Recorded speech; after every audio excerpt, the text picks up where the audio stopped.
Hello everyone, I am the storyteller and I am here to help you today. I know you use this video to fall asleep, so before that, like the video and subscribe to the channel. Also, where are you from and what time are you watching?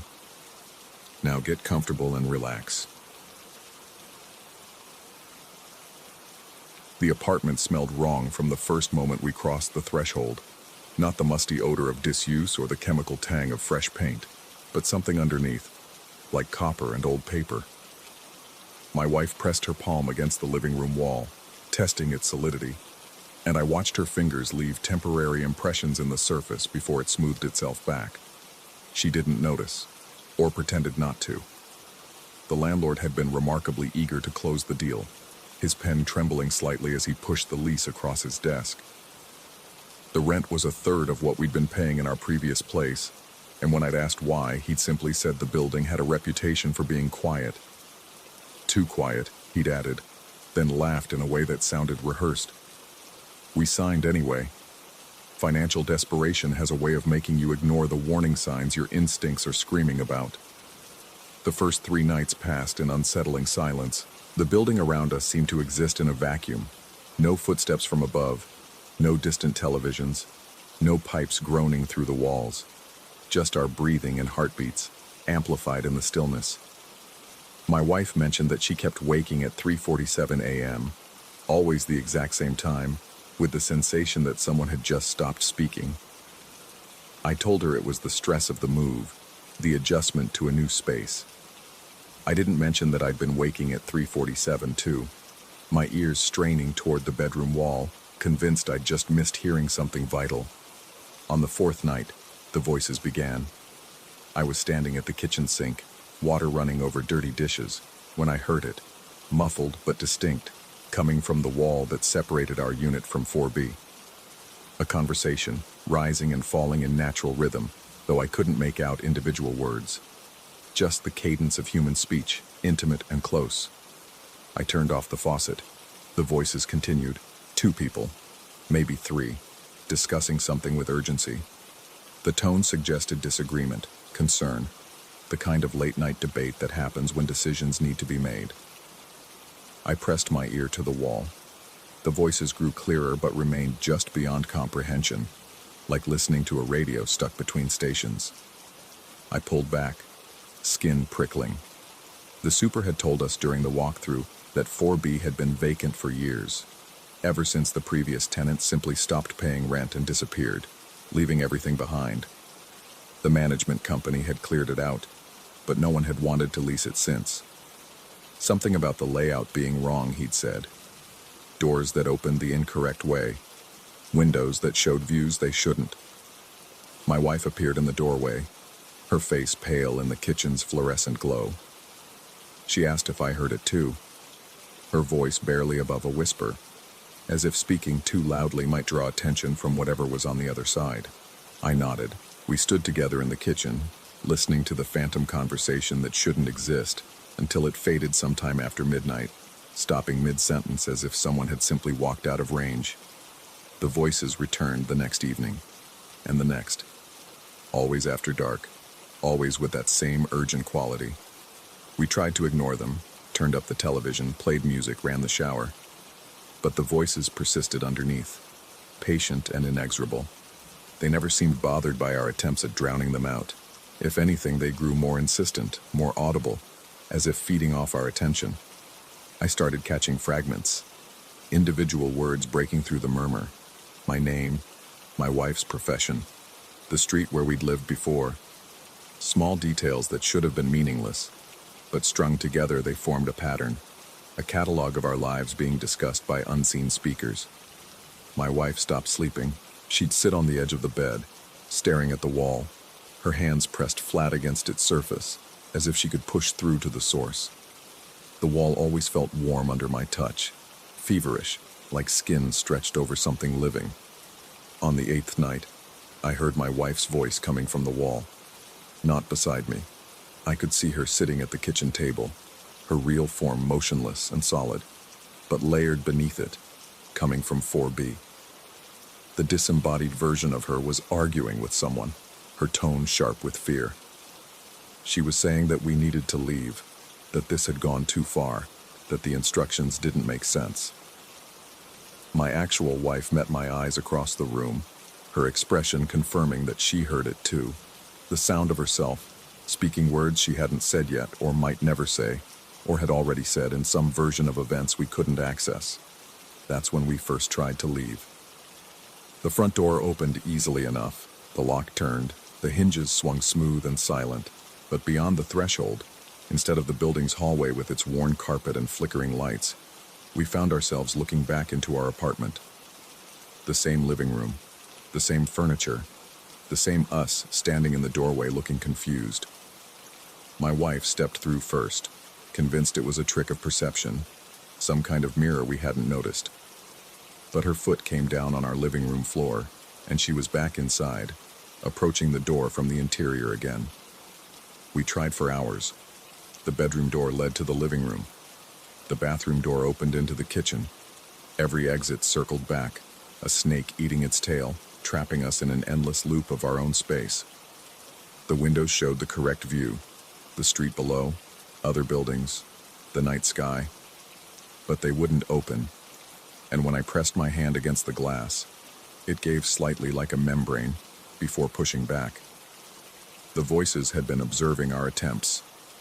I could hear them discussing our progress, or lack thereof, their tone almost clinical. They mentioned that we were on schedule, that the resistance was expected, that we'd eventually understand what needed to be done. One voice, deeper than the others, suggested we'd already done it in previous iterations, that we were just remembering how. The instructions started on the 10th night. Clear and specific, no longer muffled by the wall. A voice I didn't recognize told us to move the couch 3 feet to the left. My wife laughed at first, a sharp, unhinged sound that echoed too long in our trapped space. But the voice repeated the instruction, and underneath its words I heard dozens of other voices whispering the same thing, a chorus of insistence that made my teeth ache and my vision blur. We moved the couch. Beneath where it had stood, we found a marking on the floor, not carved or painted, but somehow impressed into the wood itself, a symbol that hurt to look at directly, that seemed to shift between being two-dimensional and three-dimensional depending on the angle. The voices praised us. They said we were doing well, that we were closer to completing the cycle, that soon we'd understand everything. The next instruction came the following evening. Arrange our furniture in a specific pattern. The coffee table against the east wall, the chairs facing inward, the bookshelf blocking the bathroom door. It took us 3 hours. Every time we placed something incorrectly, a sharp pain would spike through my skull, and the voices would patiently correct us. My wife kept stopping to cry, her body shaking, but she never stopped moving. We both understood, without discussing it, that resistance wasn't an option anymore. The apartment wouldn't let us leave until we finished whatever ritual we'd unwittingly agreed to when we signed the lease. Days blurred together. Time moved strangely in our loop. Sometimes hours would pass in what felt like minutes. Other times a single moment would stretch into something endless. We stopped eating much. Food appeared in the refrigerator even when we knew we'd used everything. Always fresh, always exactly what we needed. The voices continued their instructions. Paint this wall. Remove that picture. Stand in this spot at this time. Sleep in the living room instead of the bedroom. Each completed task brought praise and the promise that we were almost done. I started to notice that our reflections in the windows weren't quite synchronized with our movements. They'd lag by a fraction of a second, or move when we were still, or sometimes they'd do things we didn't remember doing.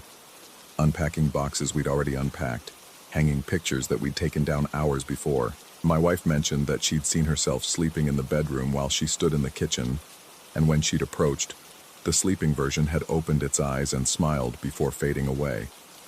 The voices began telling us things about our future. Specific things. That in 3 weeks I'd receive a phone call offering a job I'd been hoping for. That my wife would discover something about her family history that would change how she saw herself. That we'd have a conversation on a Tuesday afternoon that would alter the trajectory of our relationship. They spoke with certainty, as if reading from a script that had already been written. that we'd already performed in some other version of events. And the terrifying part was that they were right. The job offer came through. The family secret emerged. The conversation happened, word for word, as described. We were living out a prophecy delivered by voices from an empty apartment, and the more we tried to deviate, the more forcefully events pushed us back into alignment. On what might have been the 30th night, or the 50th, I'd lost track. The voices told us the final instruction. We needed to stand in the center of the living room, hold hands, and repeat a phrase they'd teach us. The phrase was in a language I didn't recognize but somehow understood, words that felt ancient and wrong in my mouth. My wife's hand was ice cold in mine, her pulse racing against my palm. The voices began to chant, and we found ourselves chanting with them, our voices joining the chorus coming through the walls. The apartment started to change around us. The walls became transparent, showing dozens of other apartments overlaid on ours. Different furniture, different colors, different versions of ourselves living out different sequences of events. I saw myself younger, older, alone, with different people. I saw my wife making choices she hadn't made, living lives she hadn't lived. Every possible variation, all existing simultaneously in the same space, separated only by the thinnest membrane of perception. The voices said we'd completed the cycle. They said we were free to leave. They said we'd done exactly what we needed to do, what we'd always been going to do, what we'd done infinite times before, and would do infinite times again. The front door stood open, and beyond it, finally, was the hallway. We ran, down the stairs, through the lobby, out into the street. The night air felt wrong on my skin, too thick, too warm. My wife kept looking back, convinced we'd turn around and see the building pulling us back. But we made it to the corner, then to the next block, then to a hotel where we paid cash for a room and locked ourselves inside. That was 3 months ago. We never went back to the apartment. We hired movers who reported that our belongings were already gone when they arrived, the unit completely empty, as if we'd never been there at all. The landlord stopped answering our calls. The management company had no record of our lease, but the voices didn't stop.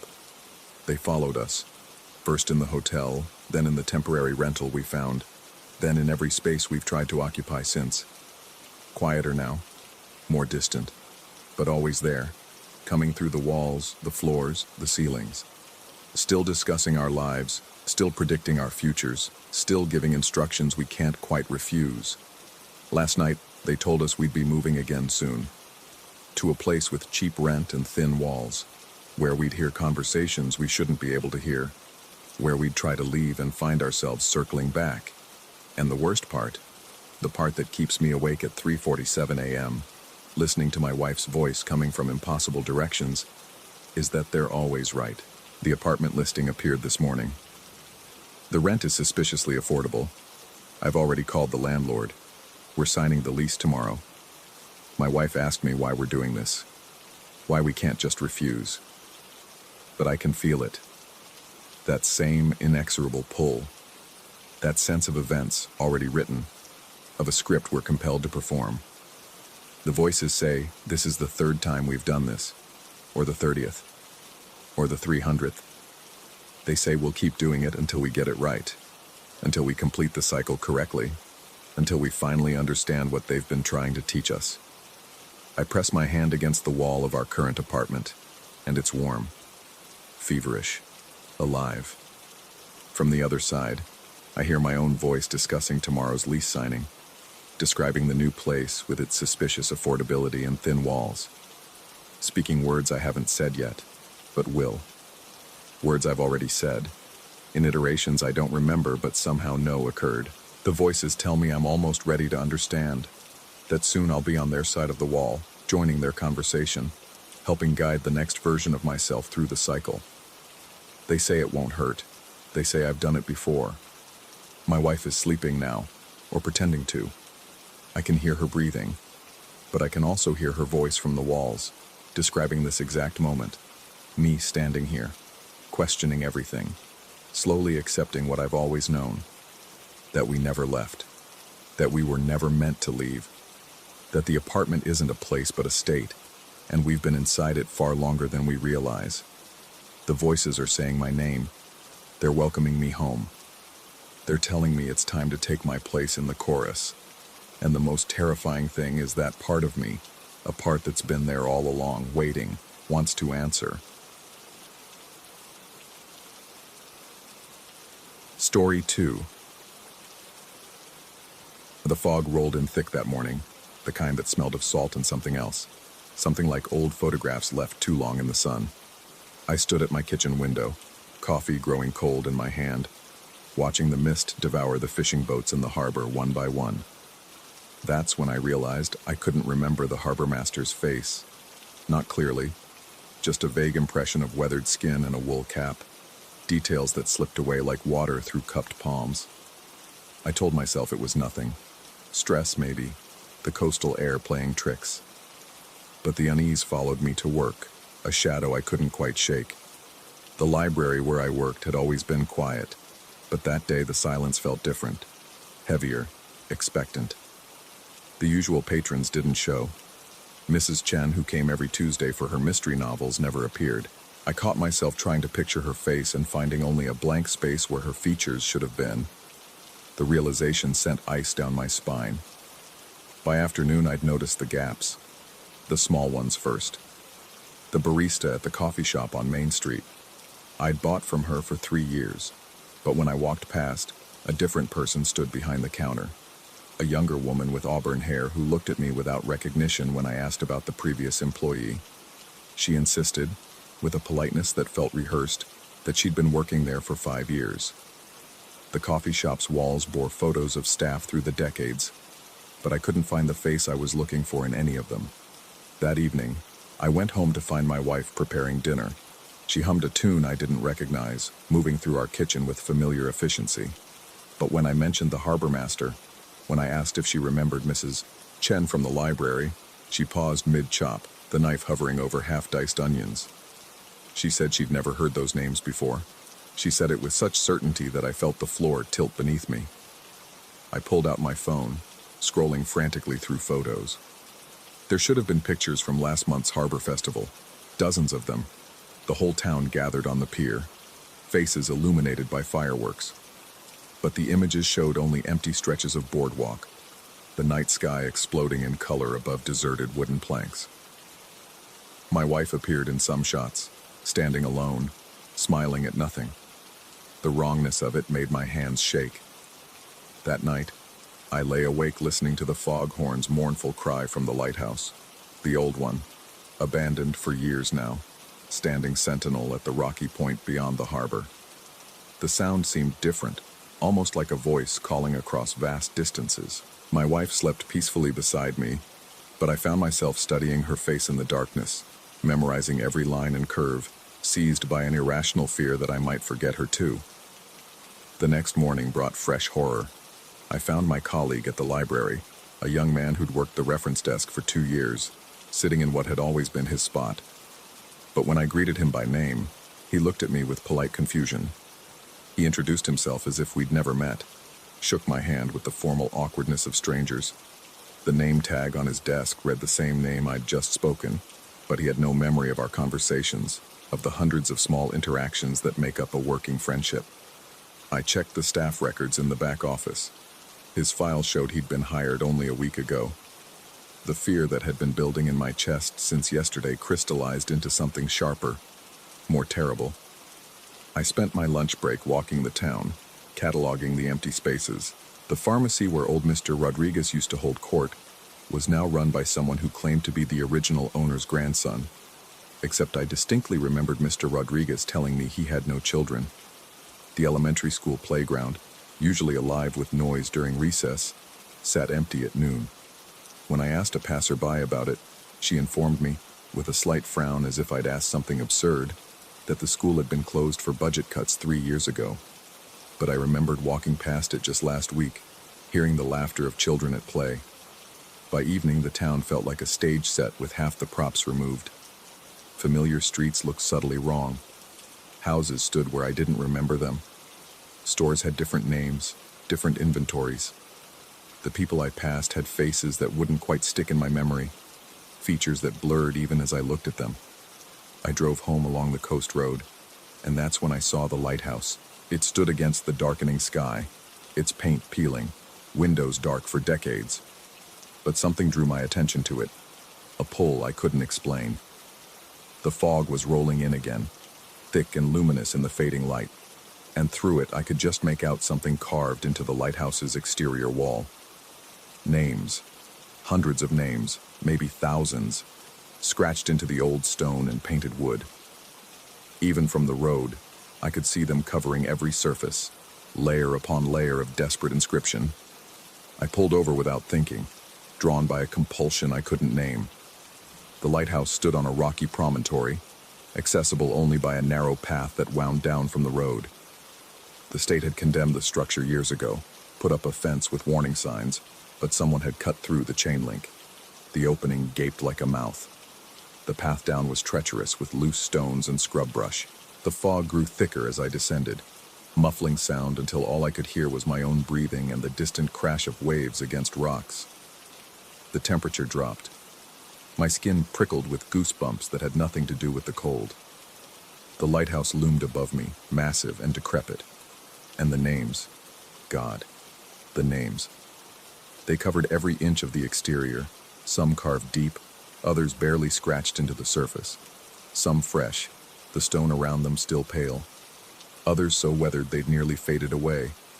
I ran my fingers over them, feeling the grooves, the desperation in every letter. There were dates beside many of them, some from last week, some from a century ago. I found Mrs. Chen's name near the base, carved in shaky letters beside yesterday's date.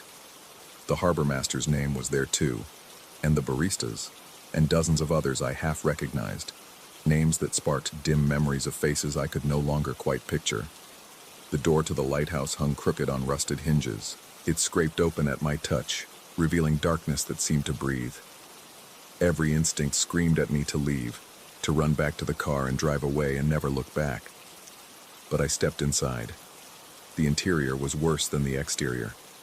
Names covered the walls from floor to ceiling, spiraling up the iron staircase that led to the upper levels. Some were written in pen, in marker, in what looked like blood. Some were carved so deep they'd gone through the plaster to the brick beneath. The air inside smelled of salt and decay and something else, something like the absence of memory itself, if absence could have a smell. I pulled out my phone, turned on the flashlight. The beam swept across the walls, and I began to read. Some of the names I recognized from my childhood here. The old postmaster who'd retired when I was in high school. A teacher from elementary school whose face I could almost remember. The mayor from 2 decades ago. All of them here. All of them carved into these walls like epitaphs.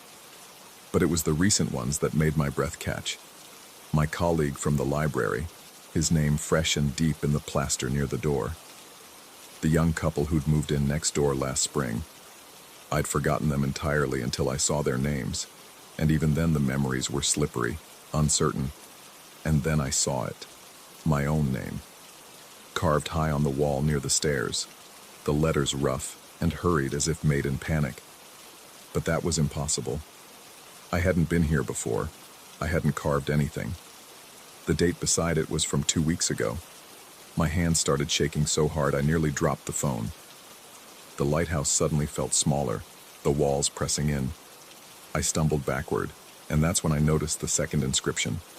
My name again, lower down, with yesterday's date. And then a third, even lower. So fresh the plaster dust still clung to the grooves. No date beside that one, just my name, carved deep enough to last. I ran my fingers over the letters, and they were warm. As if someone had just finished them. As if the stone itself was alive. That's when I heard the footsteps on the stairs above me.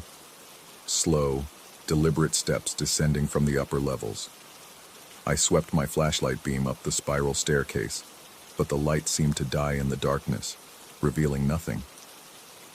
The footsteps continued, methodical and inevitable. I pressed myself against the wall, heart hammering so hard I could feel it in my throat. The footsteps reached the bottom of the stairs, but there was no one there. Just empty air and the smell of salt and forgetting. I bolted, crashed through the door and back into the fog, scrambling up the path with the lighthouse looming behind me like an accusing finger. I didn't stop running until I reached my car, didn't stop shaking until I was miles down the coast road with the lighthouse lost in the mist behind me. When I got home, my wife was in the living room, reading a book. She looked up as I entered, and for a terrible moment her face was blank, unrecognizing. Then she smiled, a polite, distant smile. She asked if she could help me with something. Asked it the way you'd ask a stranger who'd walked into your house by mistake. I stood in the doorway of my own living room, looking at the woman I'd lived with for 15 years, and saw no recognition in her eyes. Around us, the house was subtly different. Photos on the walls showed only her, or empty spaces where I should have been. The bookshelf held only her books. The coat rack by the door held only her jacket. I looked down at my hands and they seemed less solid than they had this morning. Translucent at the edges, as if the fog outside was somehow seeping into my skin. She was asking again if she could help me, her voice taking on an edge of concern. Or was it fear? I couldn't tell anymore. Couldn't think clearly through the panic. I opened my mouth to explain, to remind her of our anniversary, our first date, the day we bought this house. But the words wouldn't come. The memories felt slippery, uncertain. Had those things really happened? The evidence said no. The photos, the records, her blank, kind face, all of it insisted I was wrong. Maybe I was wrong. Maybe I'd imagined it all. 15 years of marriage, a whole life together, all just delusion, just the fantasy of a man whose grip on reality had finally slipped. I backed toward the door. She stood, book forgotten, reaching out as if to steady me. Her hand passed through my arm like I was made of mist. We both stared at where we should have touched. I could see the wall through my hand now, the paint and plaster visible through translucent flesh. The fog had gotten inside somehow, was replacing me molecule by molecule with salt air and forgetting. I thought of all those names in the lighthouse, all those people who'd carved their identities into stone and wood, fighting to leave some proof they'd existed. All of them gone now, forgotten, nothing left but scratches on walls that no one came to read. I thought of my own name up there, written 3 times, each inscription more recent than the last, not written by me, written by previous versions of me. Each time I'd faded enough to forget I'd already tried to remember myself into existence. How many times had I been to the lighthouse? How many times had I carved my name, only to forget I'd done it?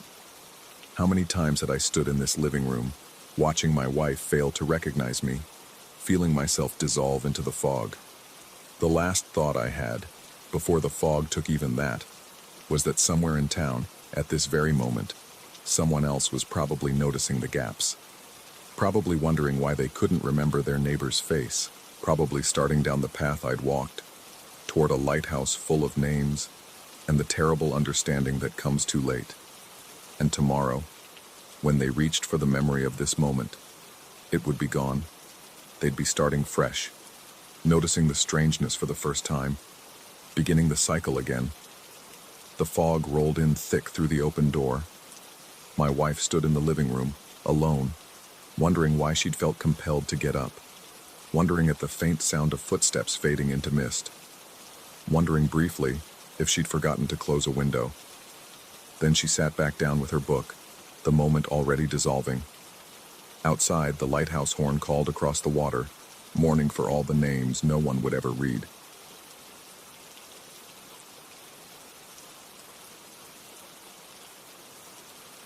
Story 3.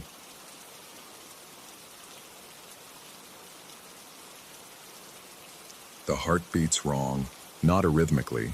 The doctors assure me the transplant took perfectly, that my new heart pumps with mechanical efficiency, stronger than my failing organ ever did. But it beats wrong. Each pulse carries a weight that isn't mine, a rhythm that feels borrowed, stolen from someone who no longer needs it. I wake at 3:47 every morning, my hand pressed against my chest, feeling the foreign muscle contract beneath skin and bone, wondering whose life force now animates mine. 3 weeks post-surgery, I sat at my kitchen table staring at my fingers. They moved across the scarred wood surface with purpose, tapping out patterns I didn't recognize. Not random, but deliberate. Like they were searching for something that should be there but wasn't. My wife had left coffee cooling beside me before heading to work, kissing my forehead with the same careful tenderness she'd adopted since I came home, as if I might shatter. The morning light filtered through gauze curtains, turning everything pale and uncertain. My fingers found the edge of a coffee ring, traced its circumference 3 times clockwise, then reversed. The motion felt necessary, compulsive in a way that made my scalp prickle with unease. The piano arrived that afternoon. I hadn't ordered it. When the delivery men knocked, I assumed they had the wrong address, but my neighbor, the elderly woman from 4B who collected everyone's packages, confirmed she'd seen me sign for it 2 weeks ago. I had no memory of this. They wheeled it in anyway, a upright Yamaha with keys that gleamed like teeth, and positioned it against the wall where my bookshelf had been. I must have moved the bookshelf. Its absence created a void I couldn't explain, books now stacked in precarious towers around the apartment. I sat at the piano bench that evening without intending to. My body moved through the apartment like it belonged to someone else, drawn by invisible threads. My fingers hovered over the keys, and I felt my heart, that foreign heart, accelerate with something that might have been anticipation or dread. I pressed down. Music poured out. Not the halting, painful attempts of a beginner, but fluid, complex pieces that my conscious mind couldn't name but my hands knew intimately. Chopin, maybe. Or Liszt. The notes cascaded through the apartment, filling spaces I didn't know were empty, and I played for 2 hours without stopping, without thinking, while sweat collected at the base of my spine and my transplant scar throbbed with each chord change. When I finally stopped, my hands were shaking. I had never touched a piano before in my life. The phone call to my cardiologist went as expected. He spoke about cellular memory theories, about stress and recovery, about the brain's remarkable ability to create false certainty. He suggested I might have learned piano as a child and forgotten. He didn't use the word delusion, but it hung in the silence between his careful phrases. He increased my anti-rejection medication dosage. The pills tasted like copper and made my thoughts feel wrapped in cotton. But the music wasn't delusion. My fingers knew chord progressions my mind couldn't comprehend. They moved with muscle memory that belonged to someone else, someone whose heart now kept me alive. The language came next. I was at the grocery store, standing in the international aisle, when I heard 2 women speaking behind me. The sounds flowed over me like water, and I understood every word.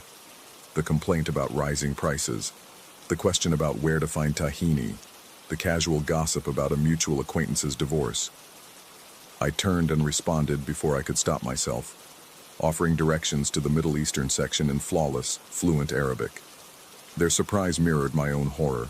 I had never studied Arabic, had never had any interest in languages beyond the high school Spanish I'd barely passed. But the words had emerged from my mouth with native fluency, my tongue shaping phonemes it shouldn't know, my brain accessing vocabulary that had never been stored there. At home, I stood before the bathroom mirror and spoke to my reflection. Arabic phrases tumbled out, then French, then something that might have been Farsi. My voice sounded strange, inflected with accents that weren't mine, discussing topics I knew nothing about. Streets in Damascus, the proper way to prepare kibbeh, complaints about traffic near a market I'd never visited. I pressed my palm against my chest, felt the steady, wrong beat of my donor heart, and whispered in English, "Who are you?" The reflection didn't answer, but my new heart stuttered, skipped a beat that the monitoring app on my phone registered as an anomaly. The cardiologist's office called within minutes. The implanted device had triggered an alert. I assured them I was fine. I was not fine. The food came next, then the dreams. I found myself craving dishes I'd previously hated. Strong coffee thick with cardamom, lamb cooked with sumac and pine nuts, the sharp tang of pomegranate molasses. My wife watched with concern as I pushed away the meals she prepared, the comfort foods I'd always loved, and instead hunched over a laptop at 2 a.m. searching for recipes I couldn't name but somehow knew. My body rejected the tastes of my former life with the same efficiency it might reject a failing organ. But the dreams were worse. They started as fragments, flashes of unfamiliar rooms, the weight of hands that weren't mine, the smell of cigarette smoke and expensive cologne. I would wake gasping, my heart hammering against my ribs like it was trying to escape, and the details would scatter like startled birds. But they always left residue, emotional sediment that colored my waking hours with inexplicable dread. Then they became specific. I stood in a marble foyer, expensive art on the walls, my hands, but not my hands, larger with different scars, reaching for a briefcase. A voice called from upstairs, sharp with impatience. The perspective shifted, and I was climbing stairs, rage building in my chest like pressure behind a dam. A door opened, shouting. The flash of something metallic. The perspective tilted sideways, and I was falling, while pain exploded in my chest and back, and the last thing I saw was imported tile rushing toward my face. I woke screaming, my wife's hands on my shoulders, her voice cutting through the terror.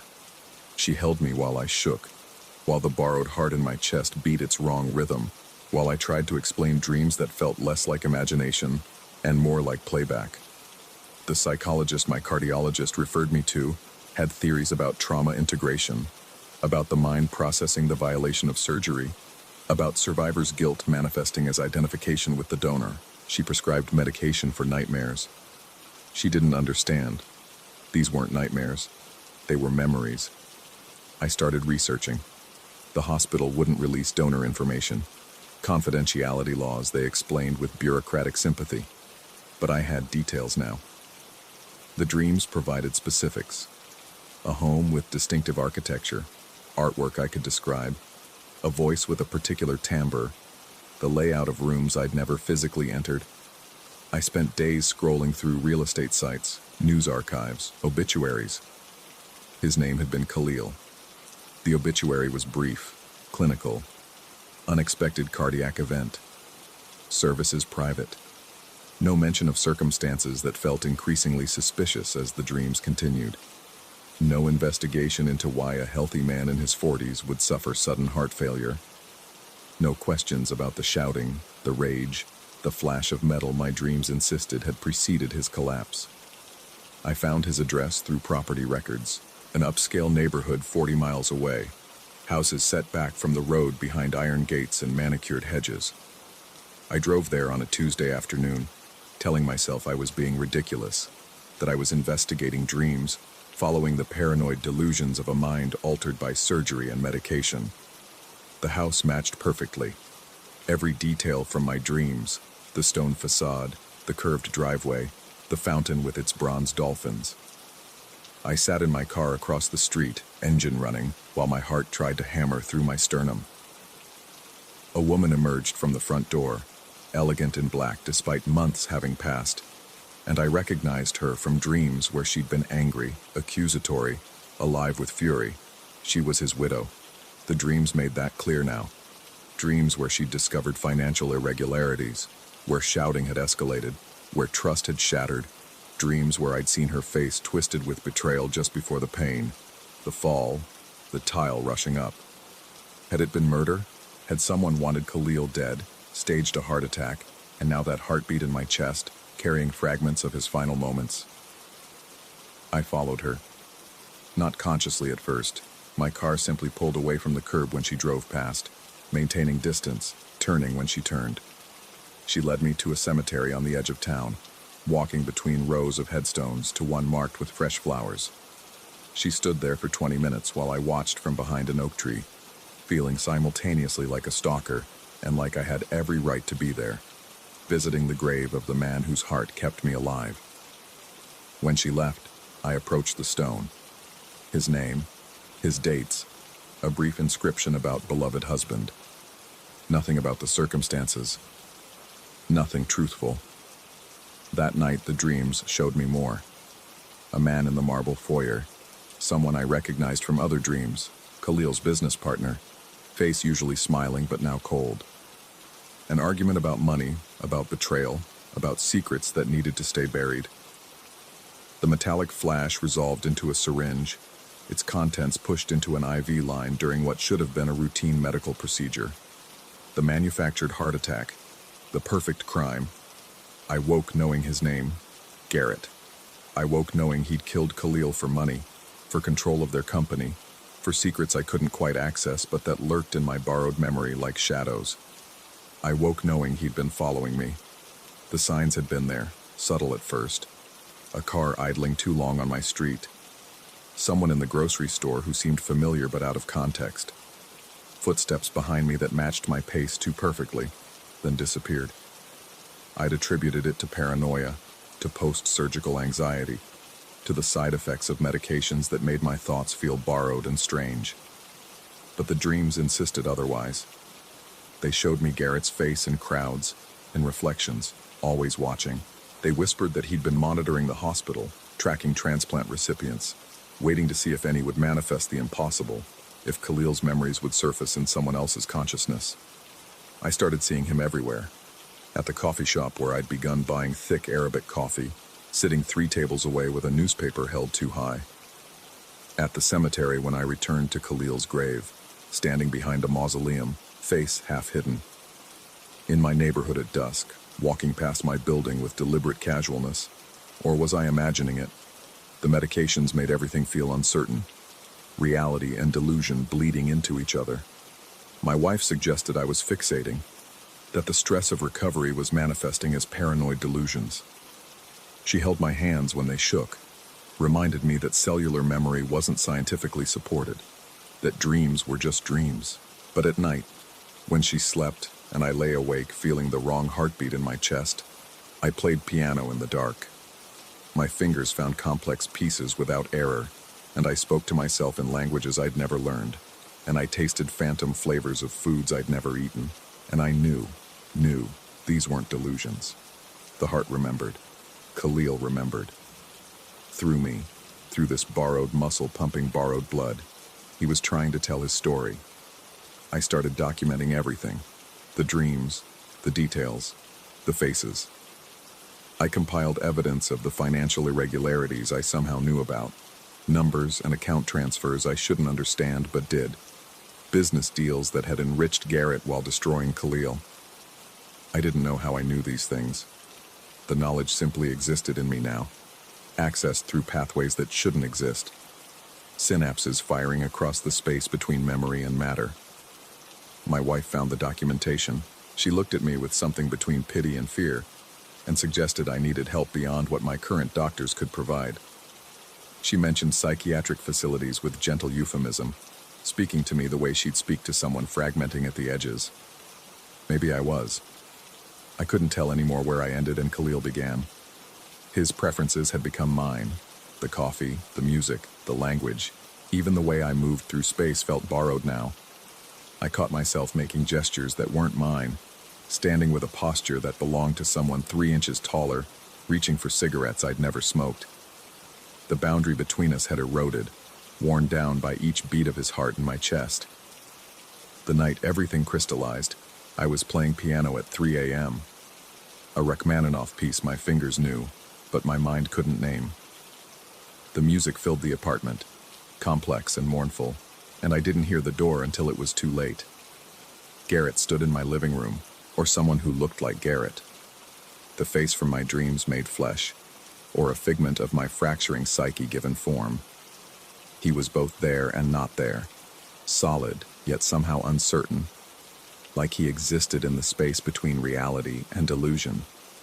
He spoke about loose ends, about risks, about the danger of organs carrying more than just biological function. His voice matched the one from my dreams exactly, or maybe my mind simply supplied the voice it expected to hear. He moved closer, and I felt my borrowed heart accelerate with recognition. Khalil's heart remembering his killer. I ran. Out of the apartment, downstairs, my feet knew from Khalil's memory, through streets that felt familiar and strange simultaneously.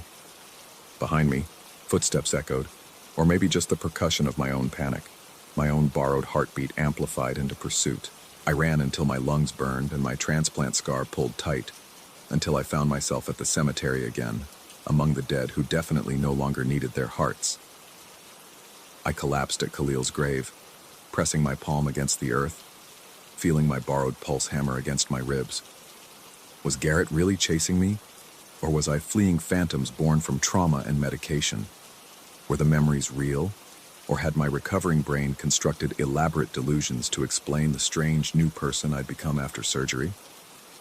I pressed my ear to the ground, listening to the earth, and felt Khalil's heart beat its wrong rhythm against the cold soil of his grave. Below me, his body lay quiet, heartless. Above me, stars wheeled through their ancient patterns, indifferent to questions of memory and identity. The footsteps stopped. I looked up, and the cemetery was empty, or Garrett was everywhere, or I was completely alone, having fled from nothing more substantial than my own unraveling mind. My phone buzzed with messages from my wife, from my doctors, from the monitoring app reporting cardiac irregularities. I sat among the graves while my borrowed heart beat its borrowed rhythm, while Khalil's memories flickered behind my eyes like failing signals, while the distance between us collapsed into something that might have been madness or might have been truth. The heart beats wrong, I thought, pressing my hand against my chest. Or maybe it beats exactly right, keeping perfect time with a life that isn't mine but that I'm now condemned to live, carrying memories of violence I may have witnessed or simply imagined, hunted by either a killer or my own dissolution. I played Khalil's music. I spoke his languages. I ate his food and dreamed his death and lived in his borrowed pulse. And I still couldn't answer the only question that mattered. Was I uncovering his murder? Or was I simply becoming him, cell by cell, beat by beat, until nothing of my former self remained except the body holding his memories together? The heart knows. The heart remembers. But whose heart is it really, when the line between donor and recipient has eroded into nothing? When memory and matter merge? When the dead speak through the living? When the rhythm that keeps you alive belongs to someone else's ending? I sit in the cemetery as dawn breaks, waiting to find out if I'm a witness or a madman, if I'm solving a murder or constructing an elaborate fiction to explain why I no longer recognize myself. The borrowed heart beats its wrong rhythm, and I can't tell anymore if it's warning me of danger or simply counting down the moments until I disappear entirely into someone else's unfinished story. The only certainty is the pulse beneath my palm, steady, insistent, wrong, always wrong. Story 4. The mirror arrived on a Tuesday, wrapped in moth-eaten velvet the color of dried blood.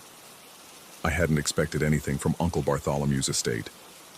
We'd spoken perhaps 3 times in my entire life, brief encounters at family funerals where he stood in corners, watching everyone with those watery gray eyes. The lawyer's letter said he'd specifically requested I receive the Victorian standing mirror, an ornate piece with a gilded frame twisted into shapes that seemed to shift when I looked at them too long. The glass itself was flawless, impossibly so for something that had allegedly stood in his study for 40 years. I placed it in the back corner of my antique shop, angled so it faced away from the main floor. Something about it made my customers uncomfortable, though none could articulate why. They'd glance at it, then quickly look away, as if they'd seen something in the reflection that didn't quite match the room around them. It was Mrs. Chen who first mentioned the delay. She'd been browsing the Empire chairs near the back when she stopped mid-step, tilting her head like a confused bird. The woman pointed at the mirror without looking directly at it, her hand trembling slightly. She told me my reflection was moving wrong, that it was slower than I was, like watching a video with bad lag. I laughed it off, blamed the old glass, mentioned how antique mirrors often had imperfections that created optical illusions. But that night, after I'd locked up and was doing my final walkthrough, I stood before it deliberately for the first time. The reflection stared back at me from the shadowed glass. I raised my right hand. The image raised its right hand approximately 3 seconds later. The movement was smooth, not jerky, as if the reflection was genuinely experiencing time differently than I was. My throat went dry. I stepped closer, and the figure in the glass stepped closer 3 seconds afterward, matching my stride perfectly but impossibly late. I should have covered it then, should have called someone, or thrown a sheet over it, or pushed it into the storage room. Instead, I found myself returning to it throughout the following day, testing it, making sudden movements, watching my delayed doppelganger mirror them with that unnerving temporal gap. The fascination grew roots in my mind. By the end of the week, I'd moved the mirror into my apartment above the shop. I told myself it was for security, that something so unusual needed to be watched more carefully. The truth was darker. I wanted to understand it, to use it. If the reflection was 3 seconds behind, then it was showing me the very recent past, which meant, and this thought came to me at 3 in the morning, staring at the ceiling. If I could decode what it meant, I might be able to predict my own immediate future. The logic was twisted. I knew that even then. But insomnia and isolation had made me malleable to strange ideas. I started small. I'd planned to reach for a coffee cup, then watch the reflection to see if it matched my intention. It did, every time with that precise 3-second lag.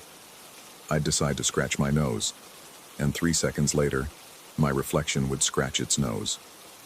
The mirror was showing me what I had just done, yes, but in a way that felt wrong, as if the reflection wasn't merely recording but replaying something that had already been decided elsewhere. Then the divergences began. Small things at first. I'd be putting on my jacket, and the reflection would be buttoning a different button than I had. I'd pour coffee, and the reflection would tilt the pot at a slightly different angle, spilling drops on the counter that weren't actually there in my real kitchen. These inconsistencies were brief, lasting only fractions of a second before the reflection corrected itself. But they were unmistakable. I started keeping notes, documenting every deviation. The act of writing felt like a lifeline to rationality, even as the evidence I recorded seemed to pull me further from it. Thursday evening, October 24th.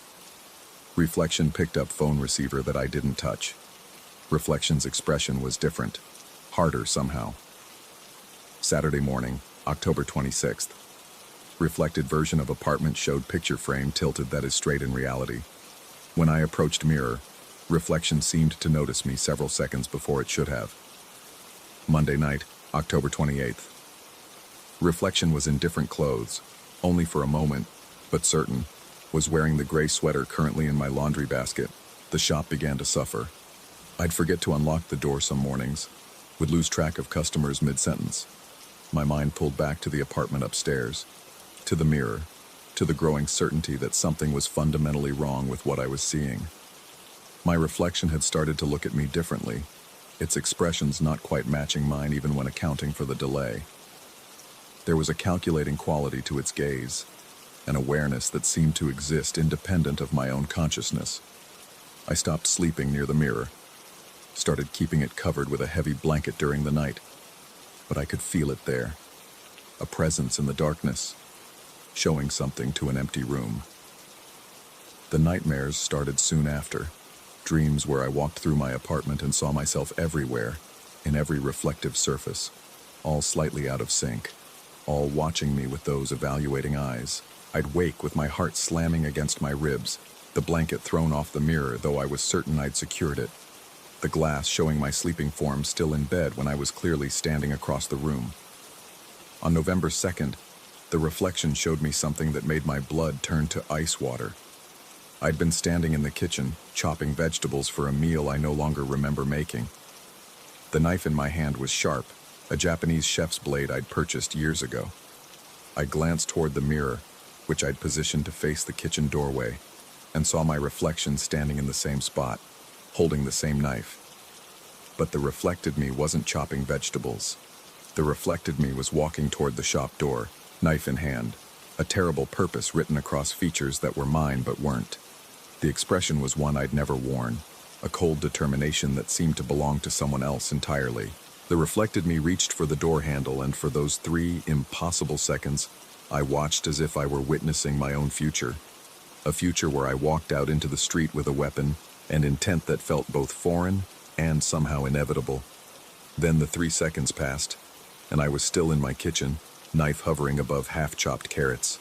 My hands shaking so badly I had to set the blade down before I cut myself. I stared at the mirror. My reflection stared back, now matching my position, now showing me in the kitchen where I actually stood.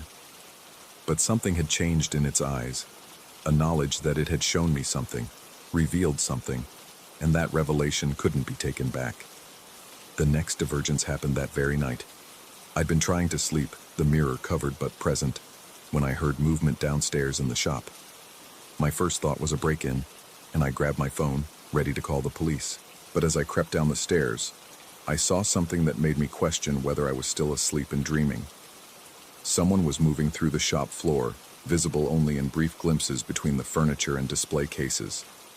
The figure was too far away, the light too dim, but something about its movement was achingly familiar. It moved like I moved, with the same slight limp in the left leg from an old injury, the same way of tilting its head when examining objects. I called out, my voice cracking. The figure stopped. Slowly it turned toward me, but a large wardrobe blocked my view of its face. We stood there in the darkness, predator and prey, though I couldn't say which role I occupied. My hand found the light switch. The shop blazed into fluorescence. Empty. Completely empty. Every door and window locked from the inside. Nothing disturbed, nothing moved. I searched for 20 minutes, checking every corner, every shadow, every possible hiding place. The only movement in the entire shop came from me, reflected in a dozen antique mirrors, all showing me exactly where I stood, all except for Uncle Bartholomew's mirror upstairs, which I couldn't bring myself to uncover and check. I should have gotten rid of it then. Should have called someone, sold it, smashed it, anything. Instead, I found myself standing before it the next morning, blanket pulled away, studying every detail of its surface. The reflection showed my apartment, showed me standing in my sleeping clothes, but the room behind the reflected me was wrong. Subtly wrong. The furniture was arranged differently. The pictures on the walls were the same, but hung in different positions. And in the reflected apartment's corner, where my bed should have been, I could see the edge of something large covered with a sheet. Another mirror, perhaps, or a doorway to somewhere else. I reached toward the glass. My reflection reached back, but its timing was off by more than 3 seconds now. 5 seconds. 7. We were drifting further apart, my reflection and I, becoming separate entities connected by an increasingly tenuous thread of shared identity. That afternoon, a customer came in asking for me by name. Asking, she said, to return a purchase she'd made the day before. A Japanese chef's knife she claimed I'd sold her. I had no memory of the transaction, but there in her hand was a blade identical to mine, wrapped in the same paper I used, marked with my shop stamp. When I checked my records, there was the sale, logged in my handwriting, dated yesterday at 3:47 p.m. The timestamp corresponded exactly to when I'd been upstairs, having what I thought was a panic attack, the mirror covered, my eyes closed, trying to breathe through the anxiety that had been building for days. The customer seemed nervous, kept glancing around the shop as if expecting someone else to appear. She mentioned that something had been off about the transaction, that I had seemed different somehow, had barely spoken, had wrapped the knife with mechanical efficiency. She trailed off, leaving the uncomfortable thought unfinished, and practically fled when I told her to keep the knife. No refund necessary. I went upstairs. The mirror stood uncovered, though I distinctly remembered draping it before coming down. My reflection was missing from the glass. The frame showed only my apartment.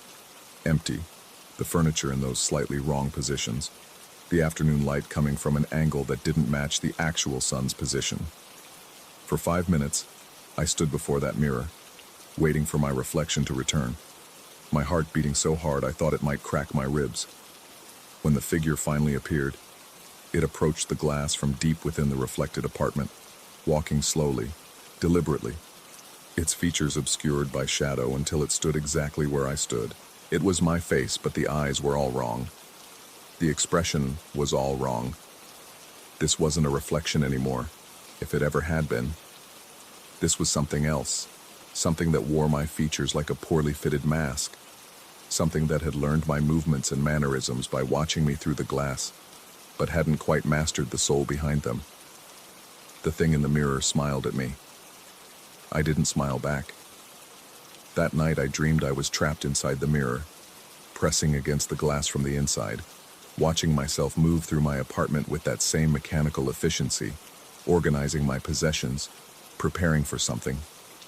In the dream, I screamed and pounded on the glass, But my other self never looked back, never acknowledged my existence.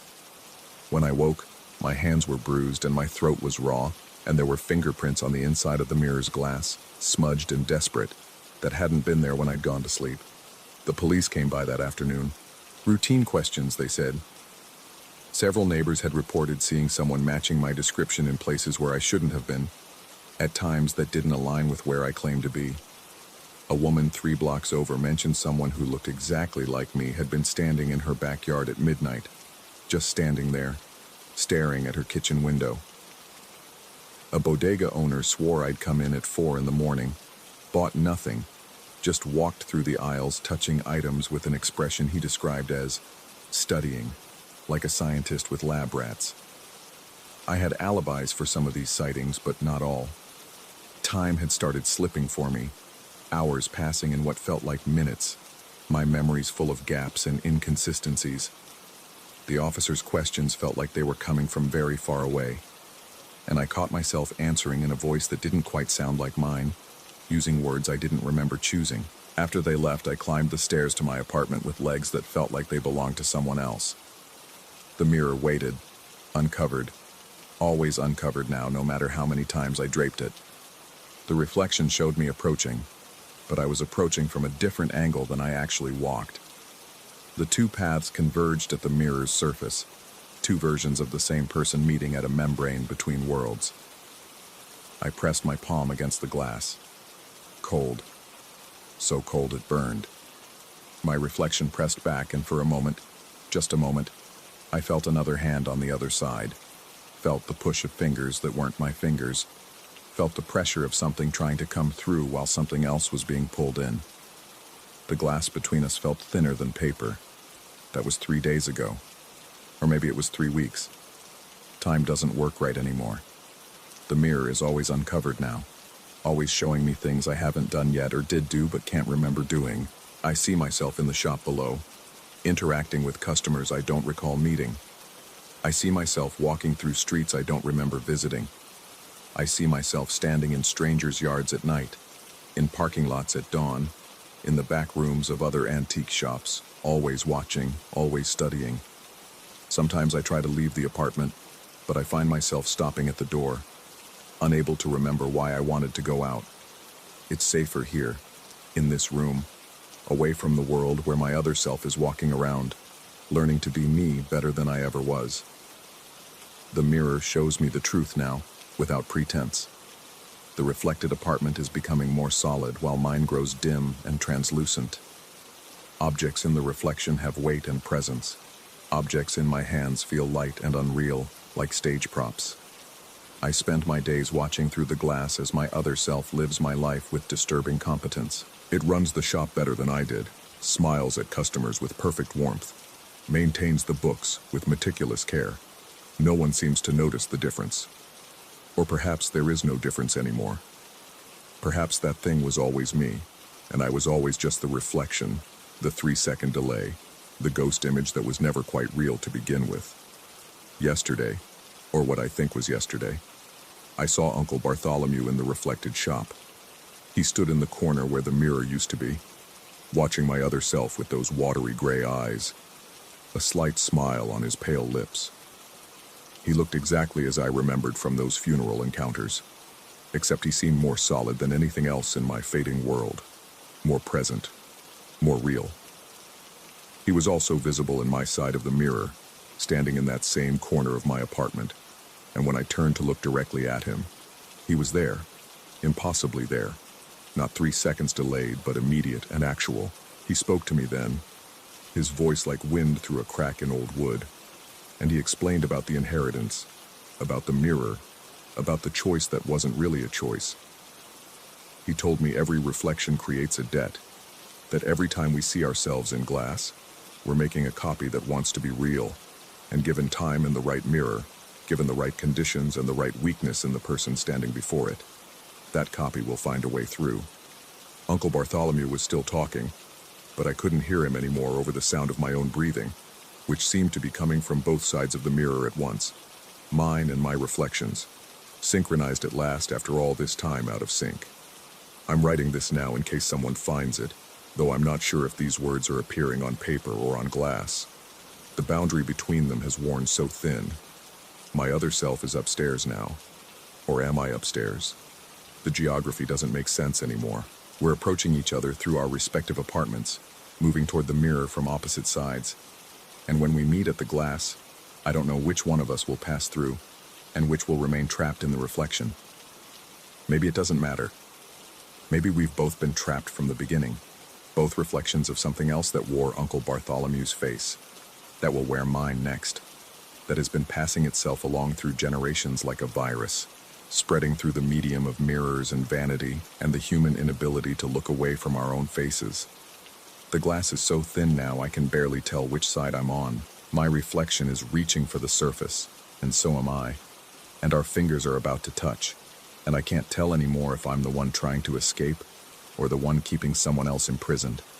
And maybe there was never any difference between us at all. Maybe we were always the same thing looking at itself from different angles. And maybe the mirror is gone, or I'm inside it, or both are true. Outside, through whatever window still exists in whatever world I currently occupy, I can see my other self leaving the shop, locking the door, walking down the street with perfect confidence. It's learned everything it needs to know. It's me now, or I'm it, or we were never separate to begin with. Behind me, in the reflected apartment that might be the real apartment, I can hear something moving in the rooms I can't see, something that sounds like footsteps, like breathing, like another reflection waking up and realizing it's been trapped, starting the cycle all over again. The mirror is still here. It's always here. And I'm standing before it, 3 seconds out of sync with myself, watching as my reflection writes these same words, watching as it realizes what I'm realizing, that the inheritance isn't the mirror at all. The inheritance is being the thing in the mirror.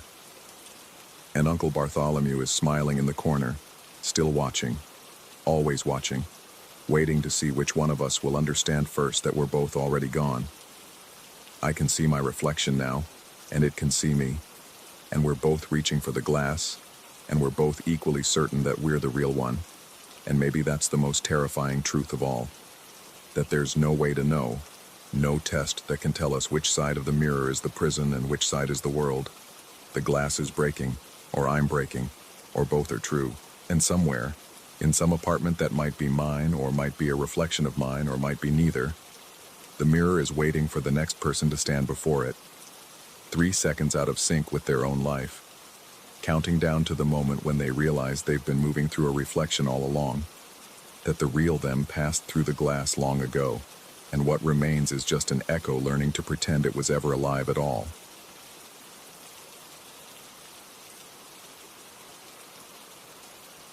Story 5.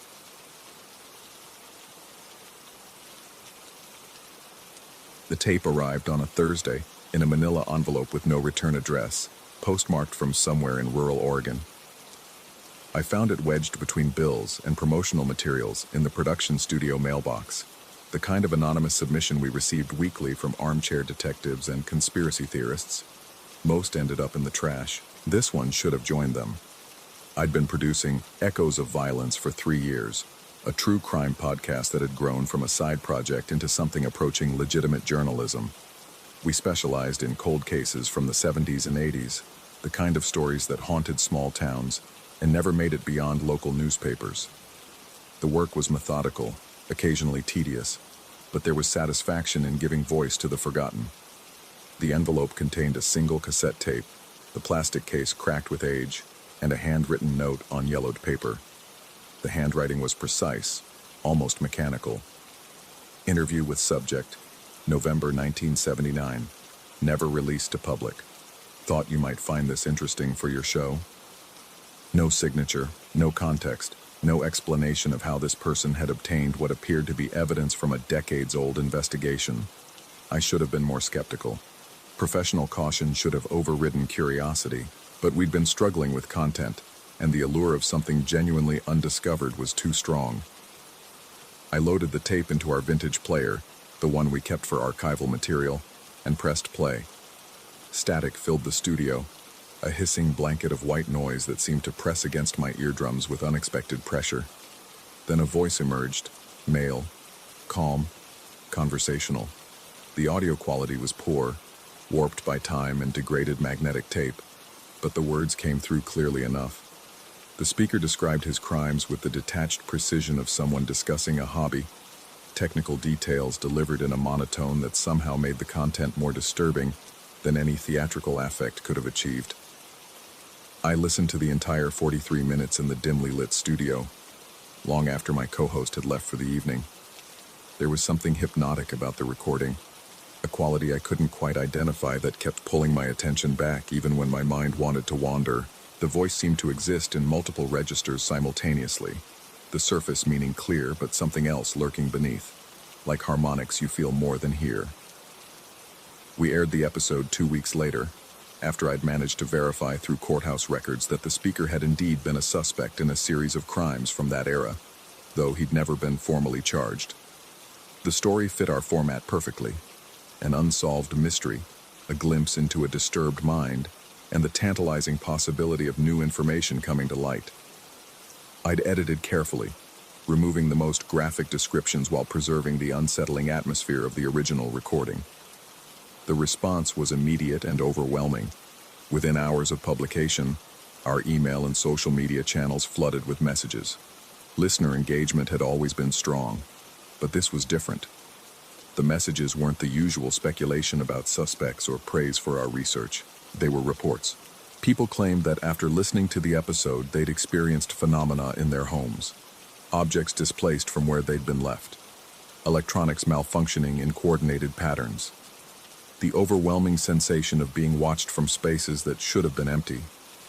What disturbed me most wasn't the volume of reports, but their consistency. Different listeners, scattered across continents, described identical experiences with an eerie precision that resisted dismissal as mass hysteria or coincidence.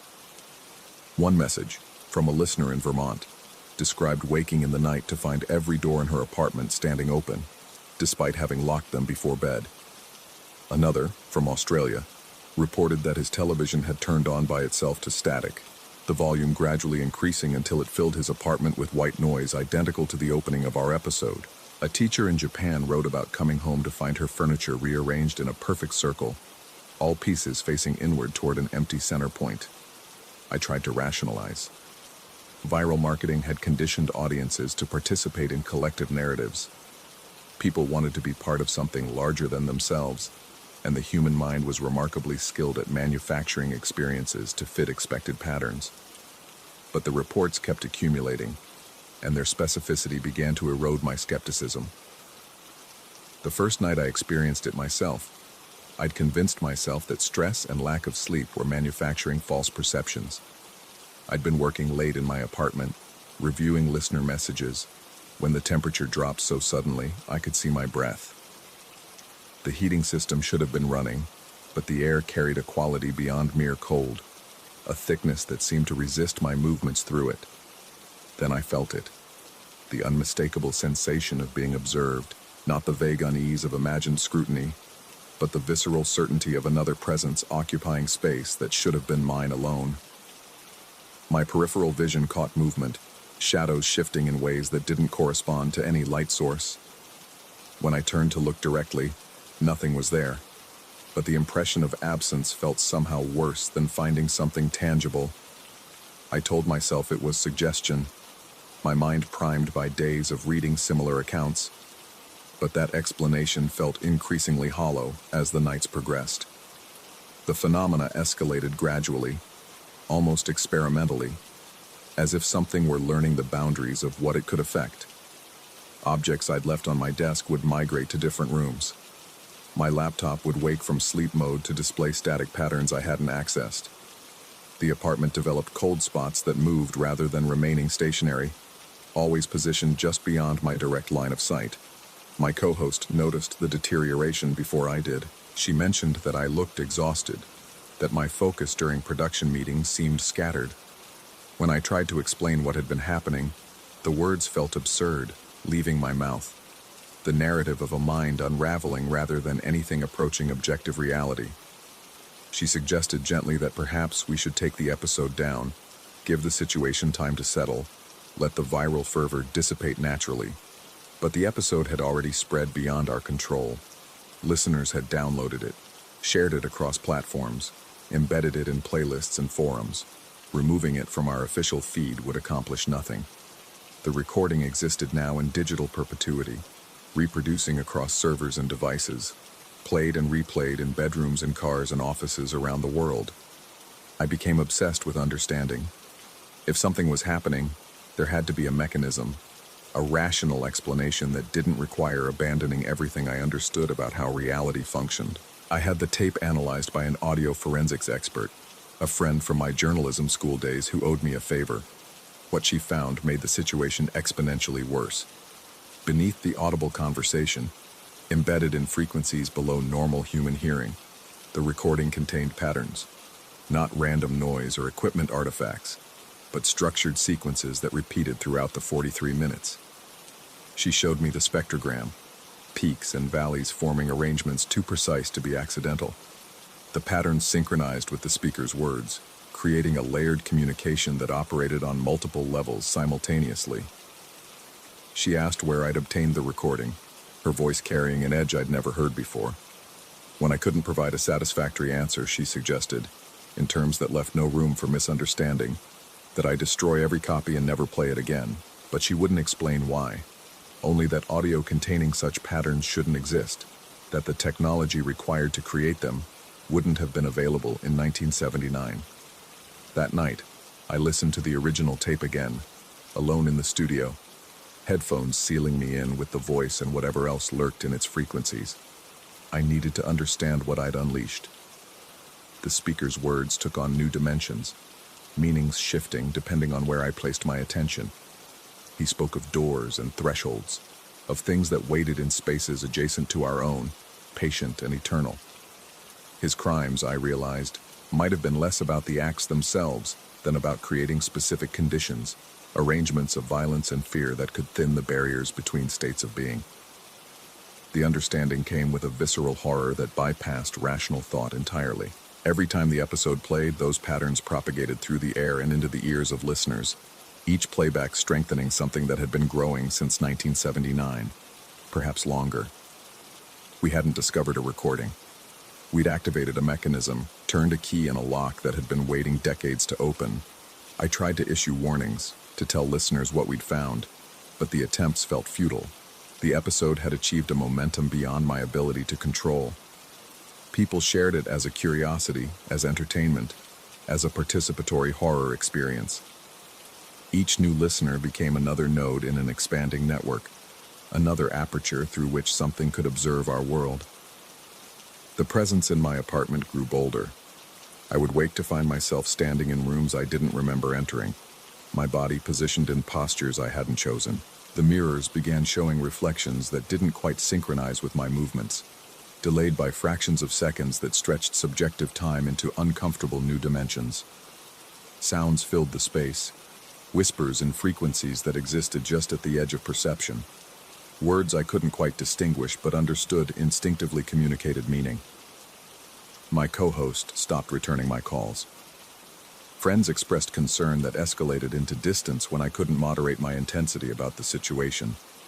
Professional contacts suggested, with increasing directness, that I seek help. Their carefully diplomatic language unable to obscure their certainty that I was experiencing a psychological crisis rather than anything external. Perhaps they were right. Perhaps the tape contained nothing but the confession of a disturbed man, and my mind had constructed elaborate frameworks to explain coincidence and exhaustion. Perhaps the only thing crossing thresholds was my sanity, eroding under the pressure of success and the weight of engaging with darkness for entertainment. But alone in my apartment, surrounded by evidence of presence that existed independent of my perception, I knew differently. Or I'd convinced myself so thoroughly of an unreality that the distinction no longer mattered. The cold spots had merged into territories, regions of space that felt fundamentally wrong, as if the geometry didn't quite align with the rest of the room. Shadows accumulated in corners despite adequate lighting, darkness that seemed to possess substance and intention. I can't stop listening to the tape, Every night I return to it, drawn by the same quality that first captured my attention, searching for understanding in the patterns that exist beneath the words. The voice has become familiar, almost comforting in its consistency, a guide through territories my mind wasn't meant to navigate. The latest reports describe listeners seeing figures in their periphery, presences that disappear when confronted directly, but leave impressions of mass and intention. The descriptions match what I've been experiencing, confirming either the reality of what's happening or the contagious nature of delusion. I'm no longer certain which possibility terrifies me more. Tonight, as I sit in the darkness of my studio, surrounded by equipment that hums with power and purpose, I understand that it no longer matters whether I believe. The episode plays somewhere at every moment, propagating across time zones and platforms, each playback strengthening the connection between what exists here and what waits elsewhere. I can feel it growing, patient and inevitable, approaching a threshold I helped create but cannot control. The tape is playing now, for perhaps the 1000th time, the voice describing doors and spaces between with an intimacy that suggests first-hand knowledge. And in the darkness beyond my monitors, where light should reach but somehow doesn't, something is learning to hold its shape. It doesn't need my belief to exist. It only needs to be heard. I should stop the recording, power down the equipment, walk away from what I've helped create. But my hand remains motionless on the desk, and the voice continues speaking. And in the cold darkness of the studio, I'm no longer certain which side of the threshold I'm standing on. Story 6. The first thing I noticed about Willow Creek was the silence. Not the peaceful kind that settles over a neighborhood after dark, but something thicker, more deliberate. The kind of quiet that makes you aware of your own breathing, of the blood rushing through your ears. My wife and I stood in front of our new home, a pristine colonial with shutters the exact shade of cream as every other house on the cul-de-sac, and I felt that silence wrap around us like a hand closing into a fist. The realtor had called it a gem of a community. Gated, secure, affordable, the kind of place young professionals dream about. What she hadn't mentioned was how the afternoon sun seemed to hang at the same angle for hours, or how the grass looked so uniform it might have been painted on. We'd barely started unloading boxes when they came. The neighbors, all of them at once it seemed, emerging from identical doorways with identical casserole dishes wrapped in identical checkered cloth. They smiled as they approached, those broad grins that showed too many teeth, and I felt my wife's hand tighten around my arm. The woman from number 7 introduced herself, though her name slipped from my mind the moment she spoke it. She had that ageless quality some suburban women cultivate.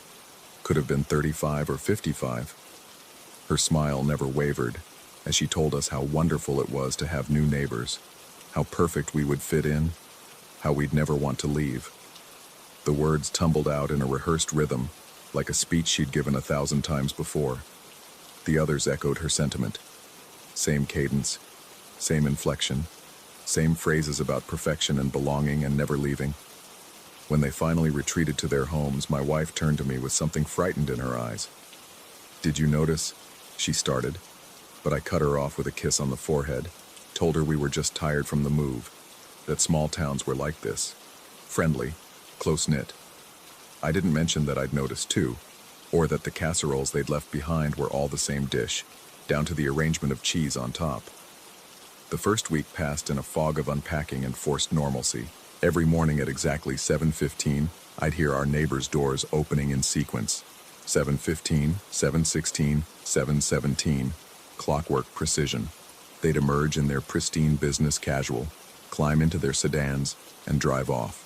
Every evening at 6:30, they'd return in reverse order. 6:30, 6:29, 6:28. My wife started keeping track on the third day.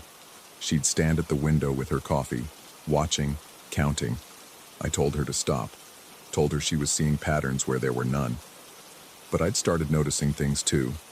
The way our neighbor from number 11 always wore blue on Mondays, green on Tuesdays, yellow on Wednesdays.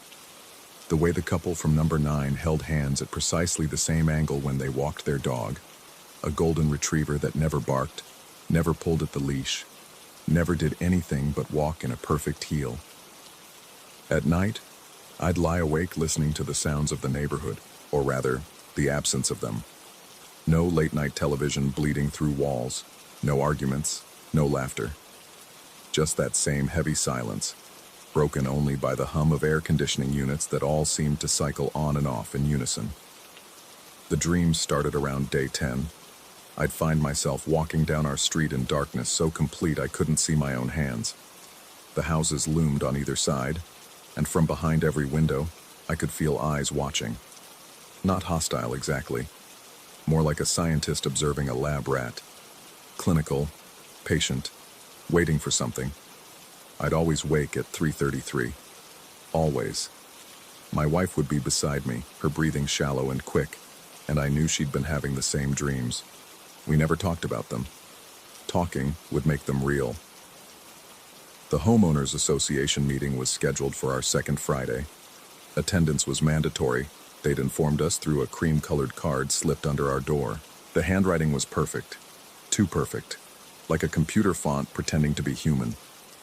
The meeting took place in the community center, a building I didn't remember seeing during our tour of the neighborhood. It sat at the dead center of the development, equidistant from every home, its windows reflecting the evening sky in a way that made it difficult to look at directly. Inside, folding chairs were arranged in perfect rows. Every seat was filled except for 2 in the front row, our designated spots, with name cards in that same unsettlingly perfect handwriting. As we sat, I became acutely aware of the eyes on our backs, dozens of them, hundreds. I forced myself not to turn around. The association president stood at the podium, and I struggled to focus on his face. Not because of poor lighting, the fluorescents overhead were brutally bright, but because his features seemed to shift every time I blinked.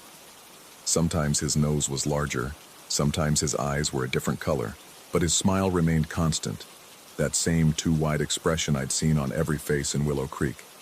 He spoke about regulations, about conformity, about the importance of maintaining standards.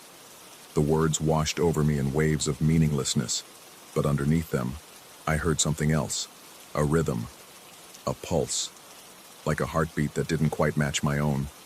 My wife's hand found mine in the darkness of my peripheral vision. Her palm was slick with sweat. She leaned close and whispered something I couldn't quite make out over the president's drone, but I felt the urgency in her breath against my ear. When I turned to ask her to repeat it, her eyes were fixed on something behind the podium. There was a door back there. Not a regular door. This one was older, heavier, made of wood that looked almost black in the fluorescent light. I hadn't noticed it before, and I had the distinct impression I wasn't supposed to notice it now. But once I'd seen it, I couldn't look away. The meeting ended abruptly. One moment the president was speaking, the next everyone was standing, filing out in orderly lines, their movements synchronized like a dance they'd rehearsed. My wife and I remained seated, frozen, until we were alone in the room except for the president, who stood by the exit with his hand on the light switch. "First meetings can be overwhelming," he said, his voice somehow coming from both in front of us and behind us simultaneously. "You'll adjust. Everyone does." We drove home in silence. Not a comfortable silence, the kind pregnant with words that neither of us wanted to speak first.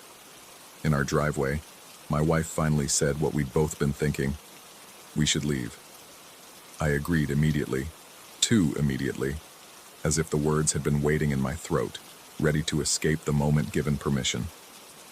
We'd pack that night, I said. Leave before dawn. Drive until Willow Creek was just a strange memory we could eventually laugh about. But when we stepped inside our house, exhaustion hit like a physical force. Our limbs were heavy, our thoughts syrupy and slow. My wife suggested we rest first, just for an hour. I found myself nodding, following her upstairs, falling into bed with my shoes still on. The dreams were worse this time. I walked through that same darkness, but now the houses on either side had opened up, their walls peeling back like flower petals. Inside each one I could see figures, human-shaped but wrong somehow, their movements too fluid, their joints bending in directions they shouldn't. They all turned to look at me as I passed, and their faces were mirrors, reflecting my own expression of mounting horror back at me infinitely. When I woke, sunlight was streaming through the windows. Morning. We'd overslept. My wife was already up, standing at the window, still in yesterday's clothes. "We need to go," she said without turning around. Right now. We threw essentials into bags, moving with the frantic energy of people who'd woken up late for something important. Toiletries, clothes, documents. None of it mattered really. We just needed to be moving, doing, escaping. My hands shook as I grabbed the car keys. The garage door opener didn't work. I pressed it again. Again. Nothing. My wife was already heading for the front door, and I followed, bags in hand, ready to throw everything in the car manually and just go. But when we opened the front door, the president of the Homeowners Association was standing on our porch. His smile was wider than before, if that was possible. He held a covered dish. "Leaving so soon?" he asked. "But you've only just arrived. We made you breakfast." The sky behind him was the wrong color. Too blue. Too saturated. Like someone had turned up the contrast on reality itself. I tried to push past him, but he didn't move. Didn't even sway. It was like trying to move a wall. "You should eat," he said. "Keep your strength up. It's a big day today." "What day?" The question came out of my wife before she could stop herself. His smile somehow widened further. "Moving day, of course. For everyone." We tried the back door, the windows. Every exit was blocked, not physically, but by that same invisible resistance, like the air itself had solidified. Through the windows, I could see our neighbors emerging from their homes in that same sequential pattern. 7:15, 7:16, 7:17. But instead of getting into their cars, they were walking. All of them. Moving in a slow, synchronized march toward the center of the development, toward the community center. My wife grabbed my hand and pulled me upstairs, as if height could somehow provide escape. From the second-floor window, we watched the procession, perfect lines of perfect people moving with perfect synchronicity. And as they walked, I noticed something that made my stomach clench. They weren't touching the ground, not quite. There was a gap, almost imperceptible between their shoes and the pavement. They were gliding, floating, moving like puppets on invisible strings. "The basement," my wife said suddenly. "The community center. I saw stairs. Behind that door." I knew what she was thinking. That if we could understand what was happening, we could fight it. That knowledge was power. But I also knew, with a certainty that sat heavy in my chest, that some knowledge wasn't meant for human minds. Still, what choice did we have? We waited until the procession had passed, then slipped out through the garage, which opened easily now as if it had never been stuck. The streets were empty. The houses stood silent, their windows like blank eyes. Above us, that too blue sky pressed down like a lid on a jar. The community center's main entrance was unlocked. Inside, that same fluorescent brightness, that same unsettling cleanness. The building was empty, but I could hear sounds from below. Rhythmic, mechanical, like breathing, but on a massive scale. The door behind the podium stood open now, practically inviting us in. Stone steps descended into darkness, and from the bottom rose a smell I couldn't quite identify. Something chemical and organic at once, like formaldehyde mixed with something sweeter, more rotten. My wife went first. I followed, one hand on the wall for balance. The stone was warm beneath my fingers, and I could feel it pulsing in rhythm with that breathing sound. The basement was enormous, larger than the building above it, which should have been impossible. The ceiling stretched up and up, disappearing into shadows the fluorescent lights couldn't penetrate. And along the walls, in rows that seemed to go on forever, were bodies. Hundreds of them, thousands, preserved in some kind of clear substance, their faces frozen in expressions of perfect contentment, perfect happiness. They looked like they were sleeping, except their eyes were open, staring at nothing with pupils that caught the light and reflected it back in colors that didn't exist. And their smiles. God, their smiles. The same smile I'd seen on every face in Willow Creek. The same smile that was probably spreading across my own face at that very moment without my permission. My wife walked along the rows, her hand trailing along the clear substance that held the bodies. They were arranged by date, I realized. Tags beneath each one marking when they'd been, preserved? Replaced? The dates went back decades, centuries maybe. The oldest ones had clothing from eras I couldn't quite place, but all of them had that same smile. At the end of the final row, 2 spaces stood empty, prepared, waiting. Above them, tags with our names in that perfect inhuman handwriting. I heard footsteps on the stairs behind us, slow, unhurried. The president descended with that same floating gait, his smile never wavering. "You found it," he said, and his voice held no surprise. "Most don't make it this far. Most accept the change peacefully. But every few cycles we get ones like you. Curious, resistant. It makes the transition more interesting." My wife pressed herself against me and I felt her whole body trembling. Or was that my own shaking? I couldn't tell anymore where I ended and she began. "What is this?" I managed to ask. "What are you?" The president tilted his head in a motion that was almost human. Almost.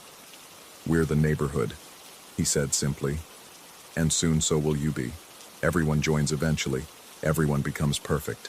Everyone stays." He took a step forward and I felt that same invisible resistance. That same solidification of air. My limbs grew heavy. My thoughts slowed. I could feel something at the edges of my consciousness, pressing in, trying to reshape me into something else. Something that would smile forever and never wonder why. The last thing I remember clearly is my wife's hand in mine, squeezing so hard I thought bones might break. Then the world dissolved into that too bright fluorescence, and I felt myself splitting. Part of me still human, still screaming, and part of me spreading out, becoming one with whatever vast thing lived beneath Willow Creek. I'm writing this now from our house. It's morning, 7:15. The sun hangs at that same perfect angle, casting shadows that never quite look right. My wife is downstairs making coffee, humming something tuneless. In a few minutes, we'll get in our car and drive to jobs I can't quite remember having. Tonight we'll return at 6:30, eat dinner in front of a television that shows programs I forget the moment they end, and go to bed at exactly 9:30. Everything is perfect here. Everyone is happy. The neighbors wave when they see us, and we wave back, our movements synchronized like a dance we've rehearsed forever. My face hurts from smiling, but I can't seem to stop. Sometimes, late at night when that perfect sleep eludes me for a few precious seconds, I try to remember what came before. I try to recall a time when we wanted to leave, when we saw something in a basement that made us understand. But those memories slip away like water through fingers, leaving only the certainty that we're exactly where we're supposed to be. I'm writing this now because some part of me, some small, shrinking part that hasn't been absorbed yet, knows that I need to warn whoever comes next. The new couple moving into number 14, the family scheduled for number 6. I want to tell them to run, to never unpack, to ignore the casseroles and the smiles and the promise of perfection. But I won't. When they arrive, I'll be standing on their porch with a covered dish and that same too wide smile, telling them how wonderful it is to have new neighbors, how perfect they'll fit in, how they'll never want to leave. Because I don't want to leave anymore. None of us do. And soon, neither will they. The only question that keeps me awake, in those brief moments before sleep claims me at exactly 9:30, is whether I'm writing this as a warning or as an invitation. Whether I'm still the person who discovered the basement, or if I've become the thing we found down there. I don't know anymore. I don't think I want to know. But I do know that there are 2 empty spaces waiting in that basement, and every day the substance in those containers rises a little higher, like glasses being filled, preparing for occupants that are overdue. And I know that tomorrow morning, my wife and I will wake at 7 o'clock, the same as we do every morning. We'll go through our perfect routine in our perfect house in our perfect neighborhood, and if we're lucky, if there's still enough human left in us, we won't remember why we're smiling.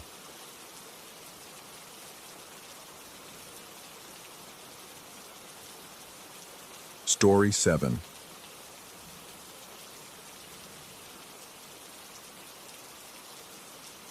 The email arrived on a Tuesday morning, clinical and impersonal, informing me that my recent genetic screening through Helix Core had revealed certain anomalies requiring immediate follow-up. The words swam on my phone screen as I sat in my apartment, coffee cooling in my hand. Anomalies. That word alone carried enough weight to crush the mundane rhythm of my morning routine. I'd taken the test 3 months prior, swept up in the trend of genetic ancestry mapping that everyone seemed obsessed with lately. Send in your saliva, discover your heritage, learn about health predispositions. Simple, harmless. The kind of thing you do without thinking about consequences because there aren't supposed to be any. The follow-up appointment was scheduled for that afternoon. No option to decline, no option to postpone. The Helix Core facility occupied the entire 15th floor of a glass tower downtown, all sterile white surfaces, and the particular silence that comes from sound-dampening panels in the walls. Dr. Vance met me in a consultation room that smelled faintly of antiseptic and something else, something organic I couldn't quite place. He was younger than I expected, with the kind of precise movements that suggested military training or obsessive-compulsive tendencies. He explained that my genetic profile contained markers they'd never seen before. Dormant sequences, he called them. Ancient code buried in the spiraling ladder of my DNA. He used words like non-human origin and pre-Holocene expression, while I sat there trying to understand how something in my blood could be older than civilization itself. When I asked what it meant, what would happen, he simply said they needed to monitor me, that the markers might activate, that I wasn't alone in carrying them. Approximately 3% of the population shared this particular legacy. The word legacy stuck with me as I left, echoing in my skull during the elevator descent. That night, I dreamed of water. Not the water of oceans or rivers, but something thicker, darker, pressing against my skin from all sides. In the dream, I couldn't tell if I was drowning or breathing. The distinction seemed irrelevant. When I surfaced into consciousness, my sheets were soaked through with sweat, and my bedroom window was open despite the October cold. I never opened that window. Never. The gaps began small, minutes at first, then hours. I'd be working at my laptop and suddenly it would be dark outside, my screen showing searches I didn't remember conducting. Paleontology sites, extinction events, images of creatures from the Cambrian era, all segments and alien symmetry. My browser history became a stranger's timeline, chronicling an obsession I didn't consciously possess. My apartment started feeling wrong. The proportions seemed subtly off, as if the walls had shifted an inch inward when I wasn't looking. The air grew heavier, acquiring that organic scent from the Helix Core facility, and I found myself breathing through my mouth to avoid it. At night, I could hear something moving in the walls. Not rats. The sounds were too rhythmic, too deliberate, like something breathing in synchronization with my own lungs. Dr. Vance called weekly. The conversations followed a script. How was I feeling? Any unusual symptoms? Any memory lapses? I told him about the dreams, about waking up in places I didn't remember going to. He made notes with that same precise efficiency, never quite meeting my eyes, and assured me it was all expected. Part of the process, he said. The process. As if I'd agreed to something beyond that initial saliva sample. The morning I woke up covered in blood, I stopped pretending everything was manageable. It wasn't my blood. I checked myself frantically, finding no wounds, no explanation. But it coated my hands, my arms, dried into the creases of my palms and under my fingernails. The metallic smell filled my nostrils, thick and nauseating. My apartment looked like a crime scene, though there was no body, no victim, just destruction. Furniture overturned, claw marks gouged deep into the hardwood floor, and a trail of that blood leading from my bedroom to the bathroom, where I stood staring at my reflection. My eyes looked different. The color was wrong, pupils too dilated, and for just a moment, I saw something else looking back at me from behind my face, something ancient and patient. I scrubbed myself raw in the shower, watching pink water circle the drain, and tried to piece together the previous night. Nothing. just a void where 12 hours should have been, a blank space in my existence that terrified me more than the blood. Hell-X Corps sent a cleaning crew that afternoon. They arrived without me calling them, as if they'd been monitoring my apartment, waiting for this exact scenario. They worked in silence, efficient and thorough, removing all evidence of whatever had happened. Dr. Vance came with them, setting up equipment in my living room, cameras, sensors, devices whose purpose I couldn't guess at. He explained that the monitoring needed to be more intensive now, that I'd entered what he called the active phase, that I should consider myself fortunate to be part of something unprecedented. I didn't feel fortunate. I felt observed. The cameras caught nothing useful, or at least nothing they shared with me, but I started recording myself on my phone, propping it up before I slept, hoping to capture what my conscious mind couldn't retain. The footage showed me sleeping peacefully for hours, then nothing, pure static, as if something had corrupted the files precisely when events occurred. Every single recording ended the same way. White noise and visual snow consuming the image at the exact moment I would have been doing whatever it was I couldn't remember. My skin began to change. Subtle at first, patches of roughness along my forearms, a strange texture like scale patterns just beneath the surface. When I touched these areas, they felt hot, feverish, as if something was trying to push through from inside. I wore long sleeves constantly, even as summer approached, hiding the transformation that might have been real, or might have been my mind fracturing under the weight of sleep deprivation and fear. Dr. Vance's visits increased. He brought others now, colleagues who examined me with clinical detachment, taking samples, running tests, speaking in low voices about activation percentages and genetic expression timelines. One of them, a woman whose name tag read Dr. Novak, let slip something that made my blood freeze. She mentioned others like me, dozens scattered across the city, all entering their active phases simultaneously, all being monitored, all changing. I started seeing them everywhere, or I thought I did. People on the street who moved wrong, whose proportions seemed subtly alien, who watched me with eyes that held too much intelligence, too much ancientness. I couldn't tell anymore if I was recognizing fellow carriers of whatever slept in our DNA, or if I was simply losing my grip on reality, assigning significance to random strangers because my mind needed a pattern to cling to. The dreams intensified. I was something else in them now, something that had existed when the world was younger and stranger. I moved through prehistoric seas, through landscapes that had no name in any modern language. The memories felt more real than my waking life, more solid, and I began to wonder which state was the dream and which was the truth. One night, I woke up in the forest outside the city, naked, covered in mud and what might have been blood, or might have been something else entirely. My phone was dead, my apartment 15 miles away, and I had no memory of how I'd gotten there. The sun was rising, painting the trees in shades of red that seemed wrong, too vivid, too alive. As I walked back toward civilization, I felt eyes on me from the shadows between the trees. Not human eyes. Something else. Something watching the slow transformation with interest and perhaps recognition. Dr. Vance was waiting at my apartment when I finally made it back. He didn't seem surprised by my condition, didn't ask questions about where I'd been.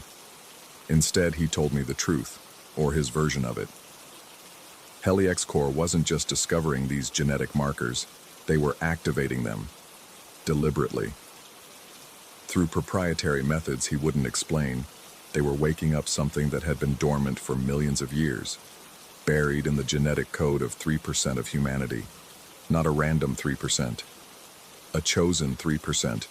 He spoke of cycles, of species that had dominated Earth before humans, of DNA as a time capsule carrying the imprint of extinct civilizations.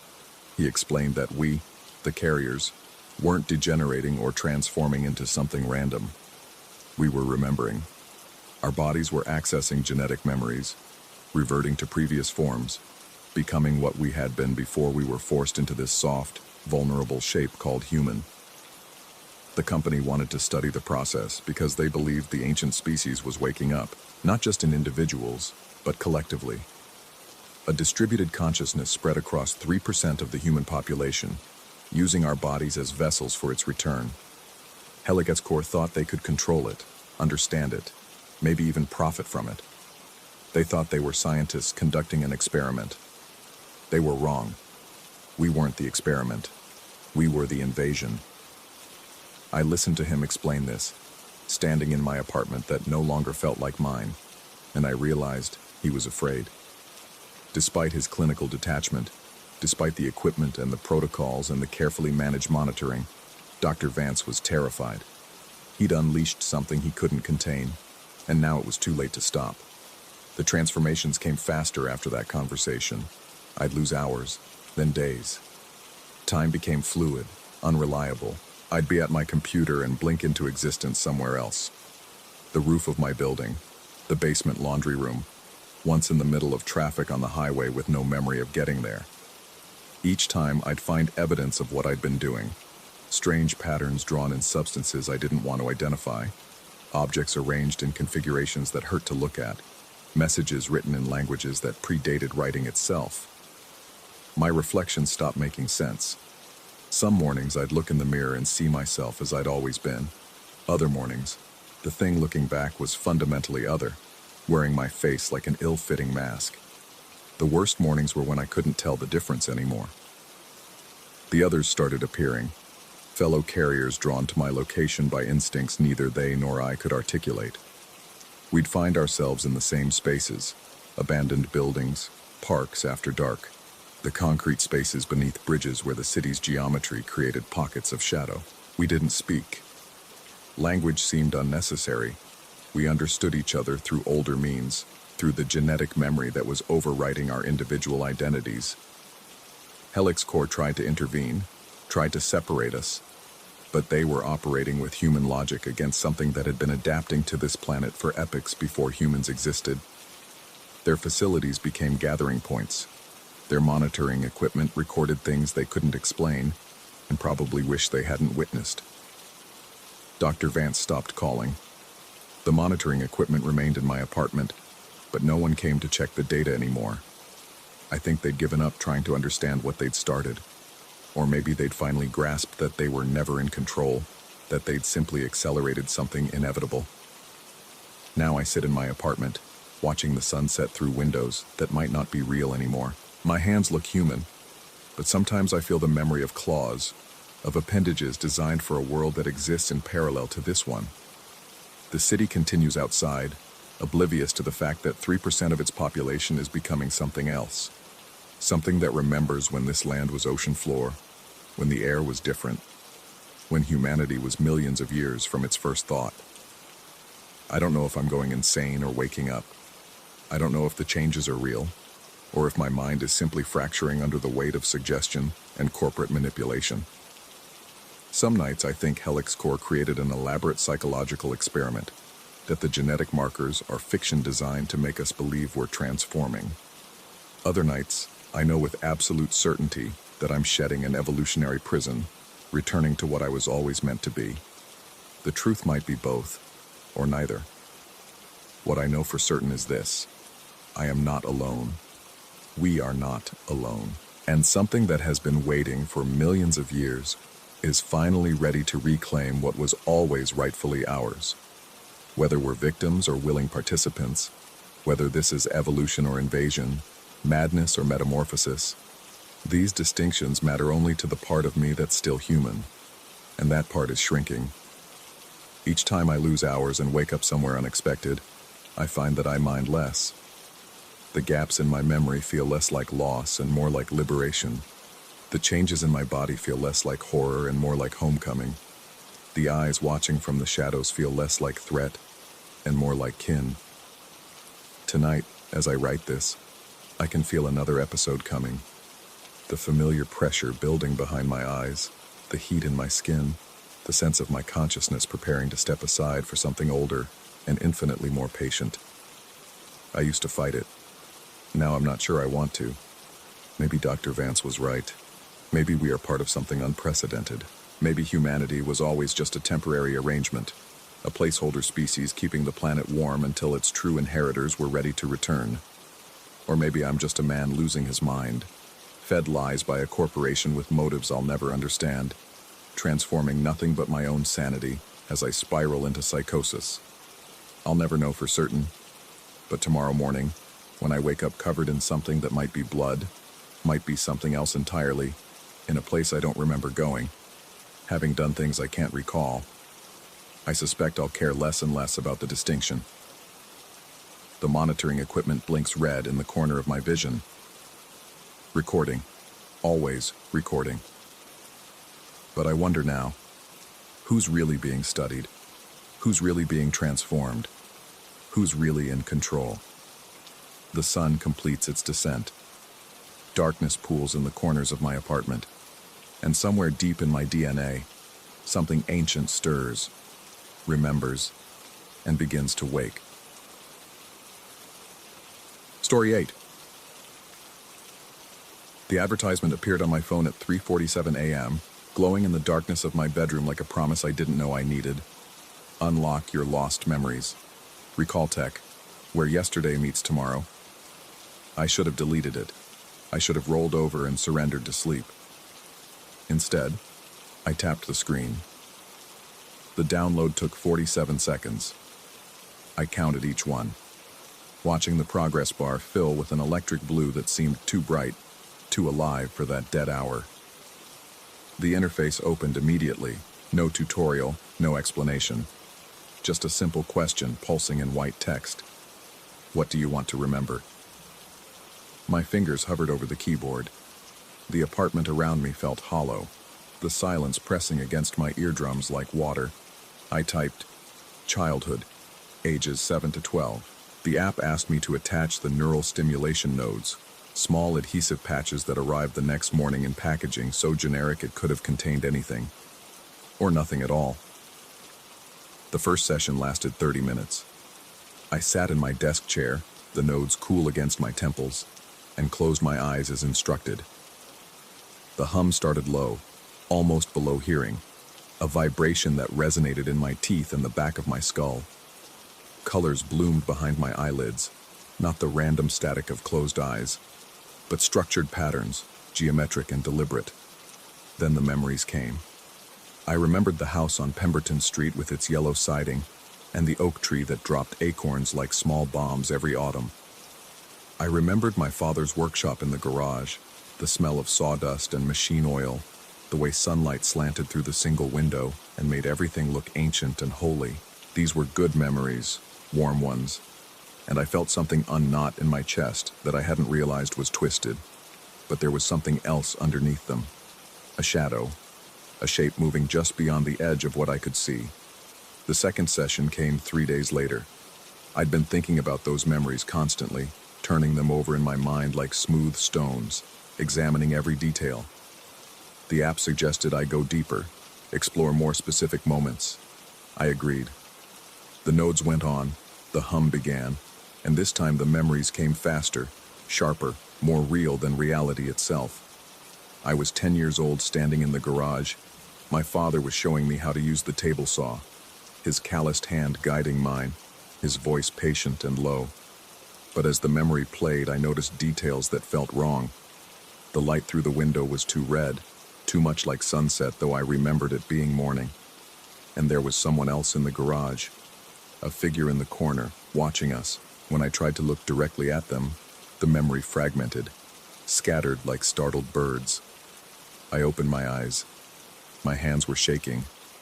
The apartment was exactly as I'd left it, but it felt different now, as if someone had moved everything an inch to the left while I wasn't looking. The shadows in the corners seemed deeper than they should be at 2 in the afternoon. That night I couldn't sleep. Every time I closed my eyes, I saw that figure in the garage, standing so still it might have been a coat on a hook or a pile of tools. Might have been, but wasn't. The third session happened because I needed answers. The app had a message waiting for me when I opened it. New memories available. Enhanced recall protocol activated. I didn't remember authorizing any enhanced protocol, but the curiosity was a hook in my chest pulling tight. I attached the nodes. I closed my eyes. The hum rose to a pitch that made my molars ache. This time the memory was different. Wrong. I was in a basement I'd never seen before. Concrete walls weeping moisture, a single bulb swinging from a frayed cord. Someone was with me. Not the figure from before, but someone real, someone terrified. I could hear them breathing, fast and shallow, could smell their fear like copper and salt. And I was doing something terrible. My hands in the memory were covered in red. The walls were marked with patterns I couldn't quite parse. And worst of all, I could feel the satisfaction, the pleasure. It wasn't my emotion, but it was in my body, in my head, as real as my own heartbeat. I tore the nodes off. The memory didn't stop. It kept playing behind my eyes, even when I opened them. I stumbled to the bathroom and vomited, the taste of acid and terror mixing with something that felt like guilt for a crime I'd never committed. When I finally looked up at the mirror, there was red under my fingernails. Faint, barely visible, but there. I scrubbed my hands until they were raw. The red stayed, lodged in the lines of my skin like it had always been there, like it belonged. The news broke 2 days later. A woman, they didn't give her name, just called her a local resident, had been found in her apartment in a state the reporters described as catatonic, unresponsive. The strange part was the basement. She had no basement in her building, but first responders reported finding evidence of something in the crawl space beneath her unit. Markings on the walls. The details were vague, carefully worded, but I recognized them, the same patterns from my memory. I checked the app. It showed my session history, timestamps, duration. Nothing unusual. But when I scrolled to the details of that third session, there was an address attached. The same address from the news report. My phone rang. Unknown number. I let it ring through to voicemail. My hand clenched so tight around the device I thought I might crack the screen. The voicemail notification appeared immediately. I played it on speaker, volume low, as if that would make it less real. Static, heavy breathing. Then a voice, distorted and wrong. You remember what you did? We all do. The memories are spreading. I deleted the app, or tried to. The icon wouldn't respond to my touch. When I went into settings to uninstall it manually, it wasn't listed. But it was still there on my home screen, pulsing softly, like a living thing. The nodes were still in my apartment. I'd thrown them away, watched the garbage truck take them, but they reappeared on my bedside table the next morning, the adhesive backing pristine, unused. I burned them in the sink.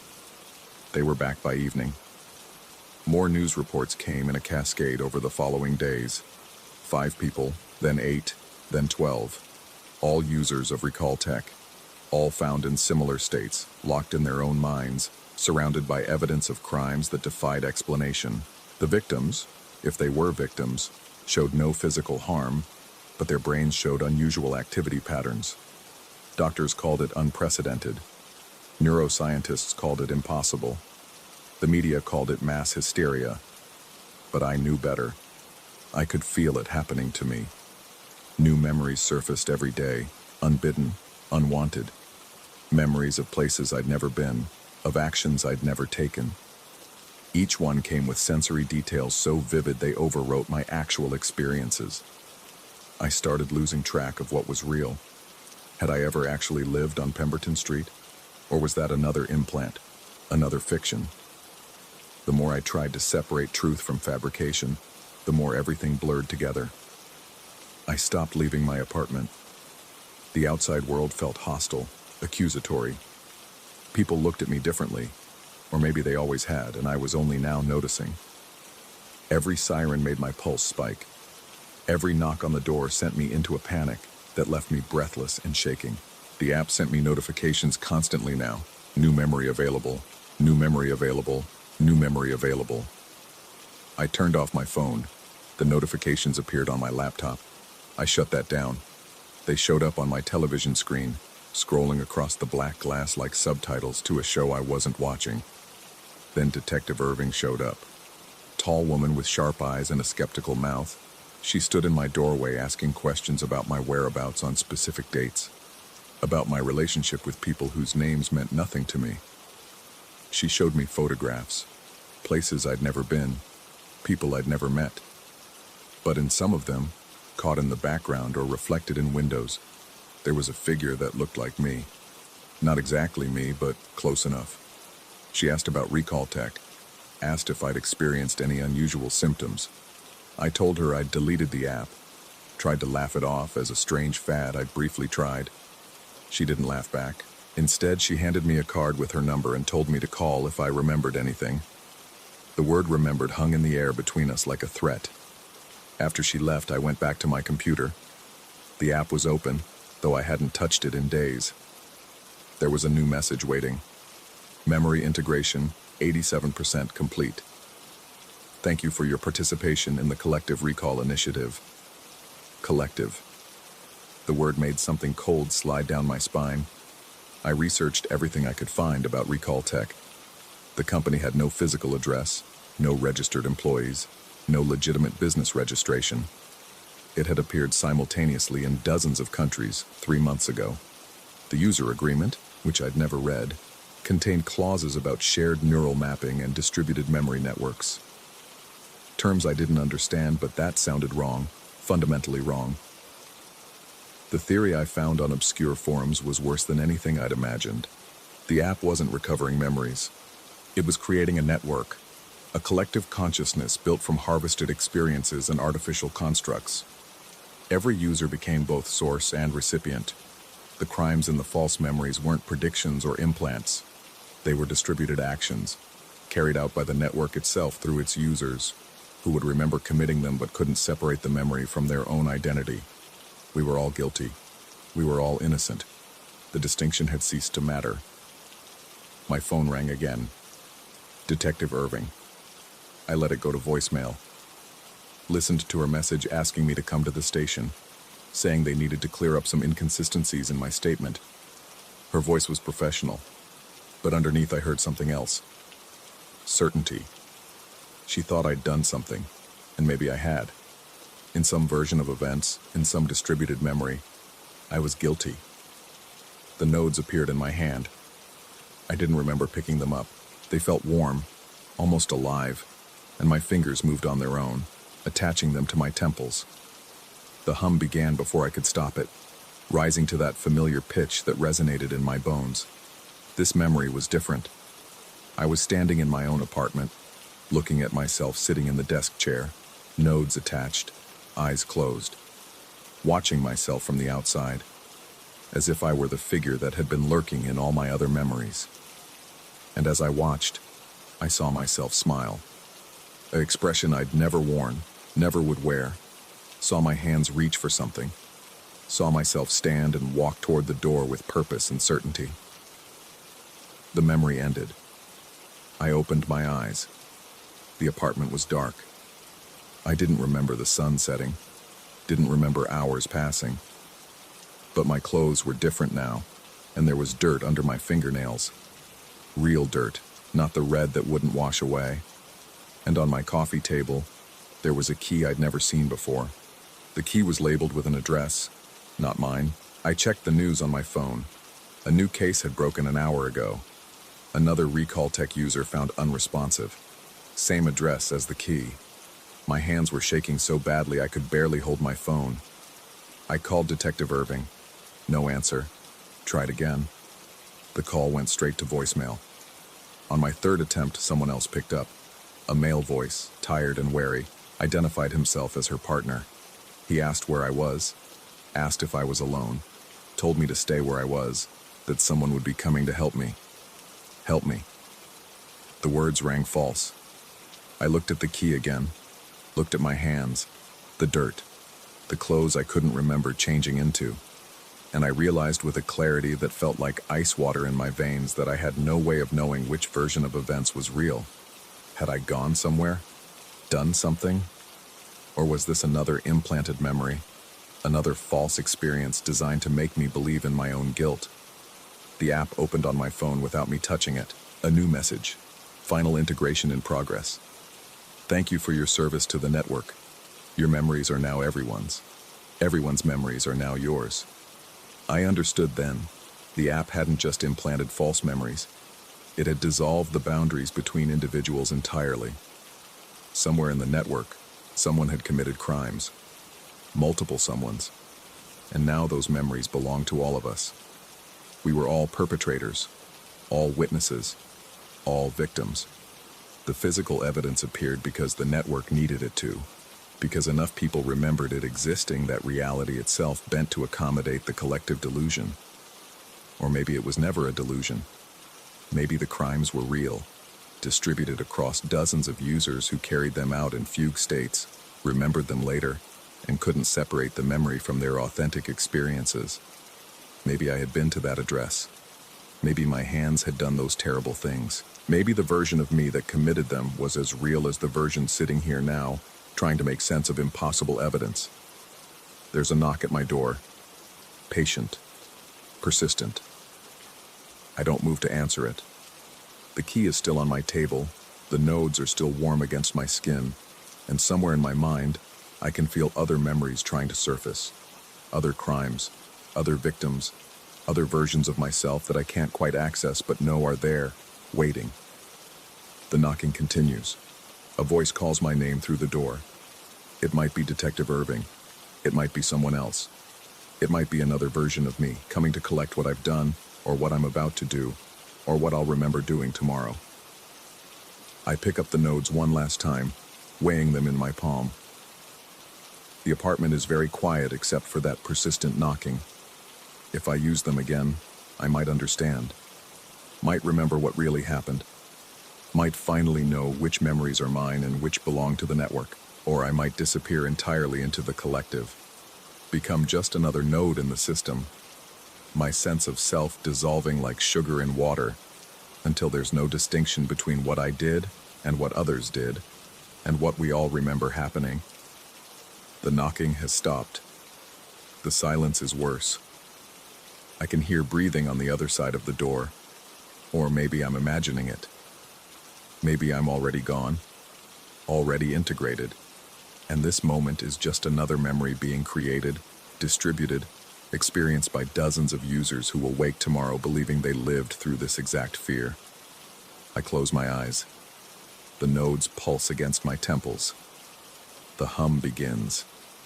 And somewhere, in a basement I may or may not have ever visited, in a moment that may or may not have occurred, I remember what I've done, what we've all done, what none of us can ever undo.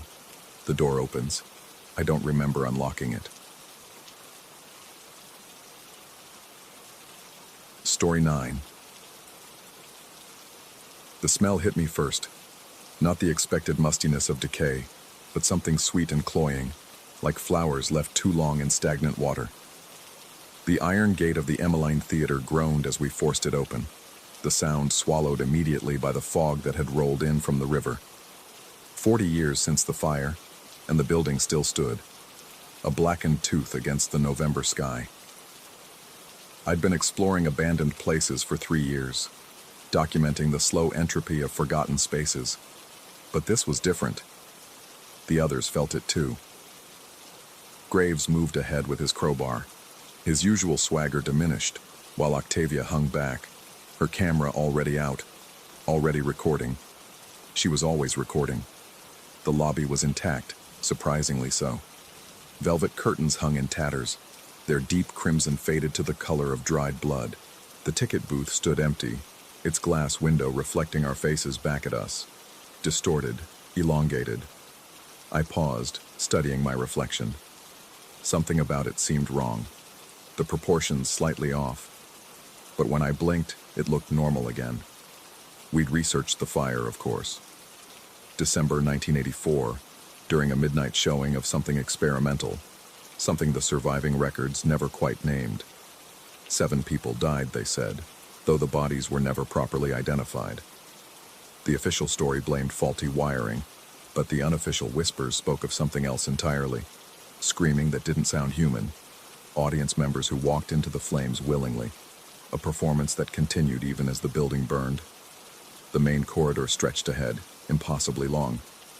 Our flashlights carved weak tunnels through the darkness, revealing peeling wallpaper printed with theatrical masks. Comedy and tragedy. Comedy and tragedy. Repeating endlessly. Except some of the masks were wrong, I realized. Their expressions were neither, showing something else entirely, something that made my stomach clench. Octavia whispered behind me that she was getting good footage, that this place was perfect. Her voice sounded far away, though she stood just at my shoulder. I wanted to tell her we should leave, that something felt fundamentally wrong about this place, but the words caught in my throat like cobwebs. We found the main theater through a set of double doors that opened too smoothly, their hinges silent despite decades of disuse. The space beyond was vast, rows of seats descending toward a stage that seemed to pulse in the beam of my flashlight, though that had to be a trick of the shadows. The ceiling disappeared into darkness overhead, and I had the sudden vertiginous sensation that we were looking not up but down into an abyss. Graves moved down the aisle, his boots loud on the wooden floor, each step echoing back at us slightly out of sync. He was saying something about the building's structural integrity, his voice clinical, professional, but I wasn't listening. My attention had fixed on the stage itself, on the way the darkness there seemed thicker, more substantial, as if it were a presence rather than an absence. That's when we found the projection room. The stairway was hidden behind a panel that swung open when Octavia leaned against the wall, as though it had been waiting. The room above was small, cramped, filled with equipment that should have been rusted and ruined, but instead looked pristine, maintained. Film canisters lined the shelves, each labeled with dates and cryptic titles. The Awakening, The Convergence, The Recognition. And in the center, a projector pointed down through its window at the stage below, already threaded with film. I told them we shouldn't, that we should leave these things untouched. But Octavia was already examining the reels, Graves already checking the power. Impossibly, incredibly, when he flipped the ancient switch, lights hummed to life. The building had power. After 40 years, the building had power. The first reel showed a stage much like the one below us, but alive, filled with figures in elaborate costumes. They moved in patterns that seemed almost ritualistic, their gestures precise and repetitive. There was no sound, but I could somehow hear them anyway, not with my ears, but somewhere deeper, a vibration that resonated in my chest. The performance was hypnotic, disturbing, beautiful in the way that watching a predator is beautiful, something deadly made elegant.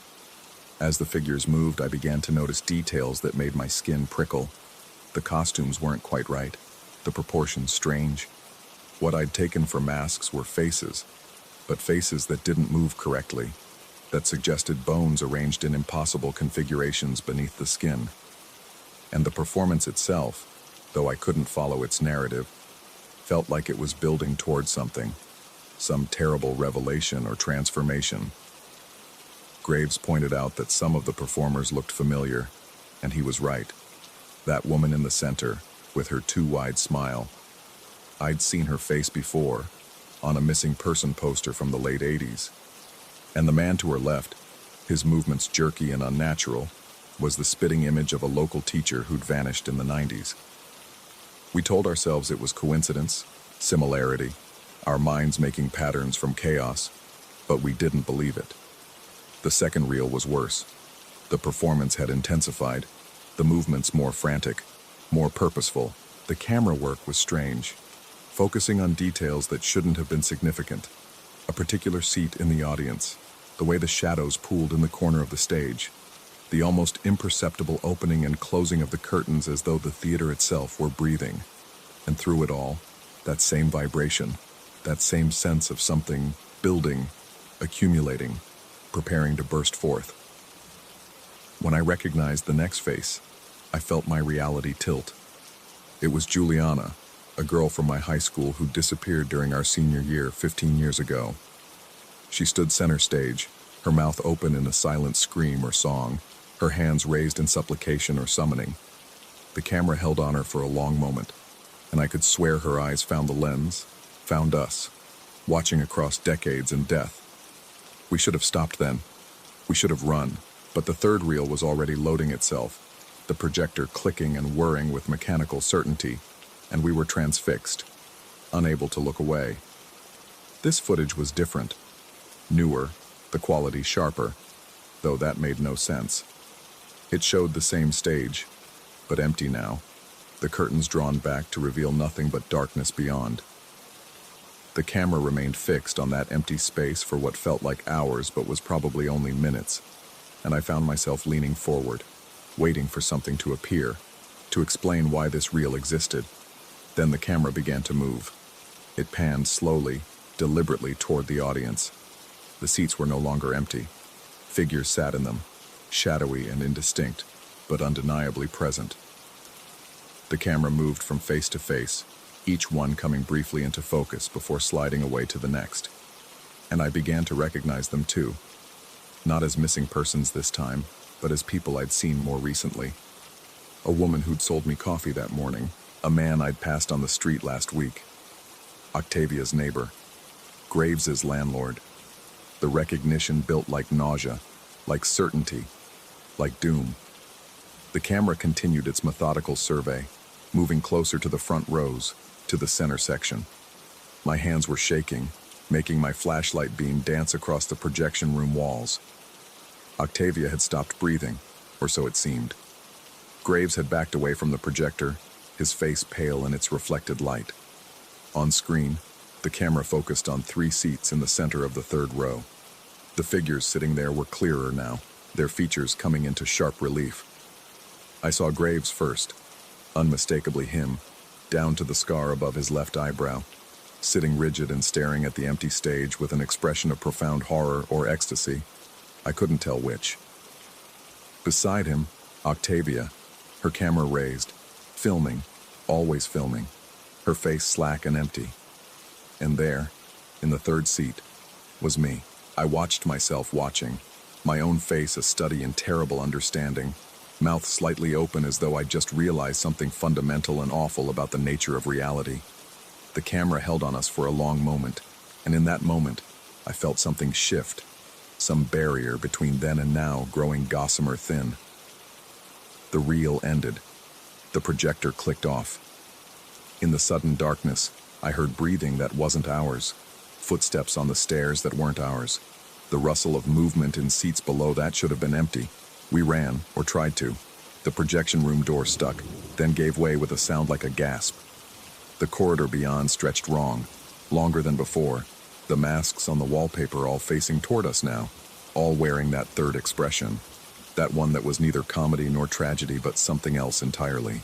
Behind us, from the theater proper, came sounds, the rustle of an audience settling into their seats, the murmur of anticipation, the heavy slide of curtains being drawn back.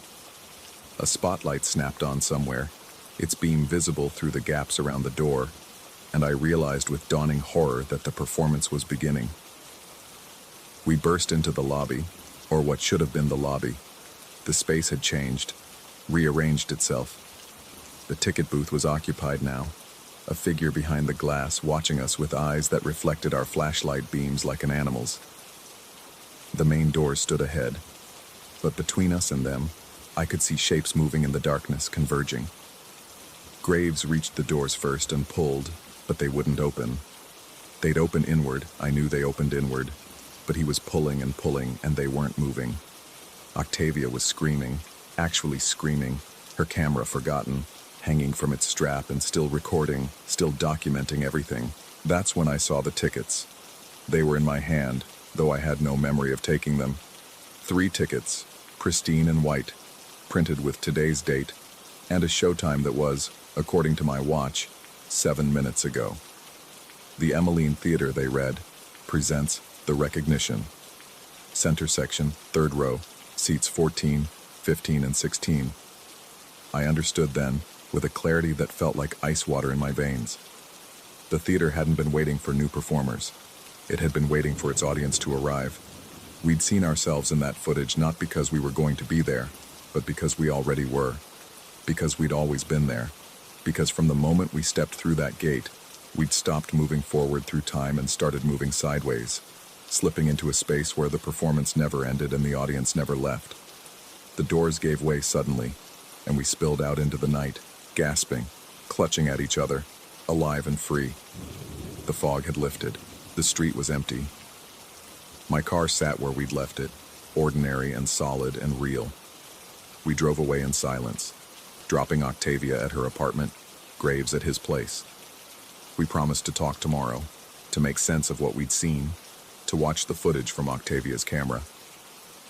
But I knew we wouldn't. I knew that tomorrow we'd convince ourselves it was tricks of the dark, suggestible minds, the power of suggestion in a creepy place. We'd laugh nervously and agree never to go back. I'm sitting in my apartment now, writing this down while the memories are still fresh, while I can still feel the weight of those tickets in my hand. I've checked my pockets 3 times. They're not there. Of course they're not. Except, my coat, hanging by the door, seems heavier than it should. And somewhere, very faint, I can hear music. Not from any identifiable source, but from everywhere and nowhere at once. It sounds like an overture, like the beginning of something that's been waiting a very long time to start. Tomorrow, I know, I'll wake up and question all of this. I'll think maybe I'm tired, stressed, that we all fed off each other's fear and imagination.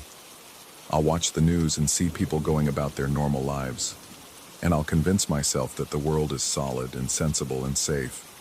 But tonight, right now, I keep thinking about that footage, about the figure sitting in seat 16, about the expression on my own face, that look of terrible understanding. And I keep thinking about what comes after recognition, what the next act might be.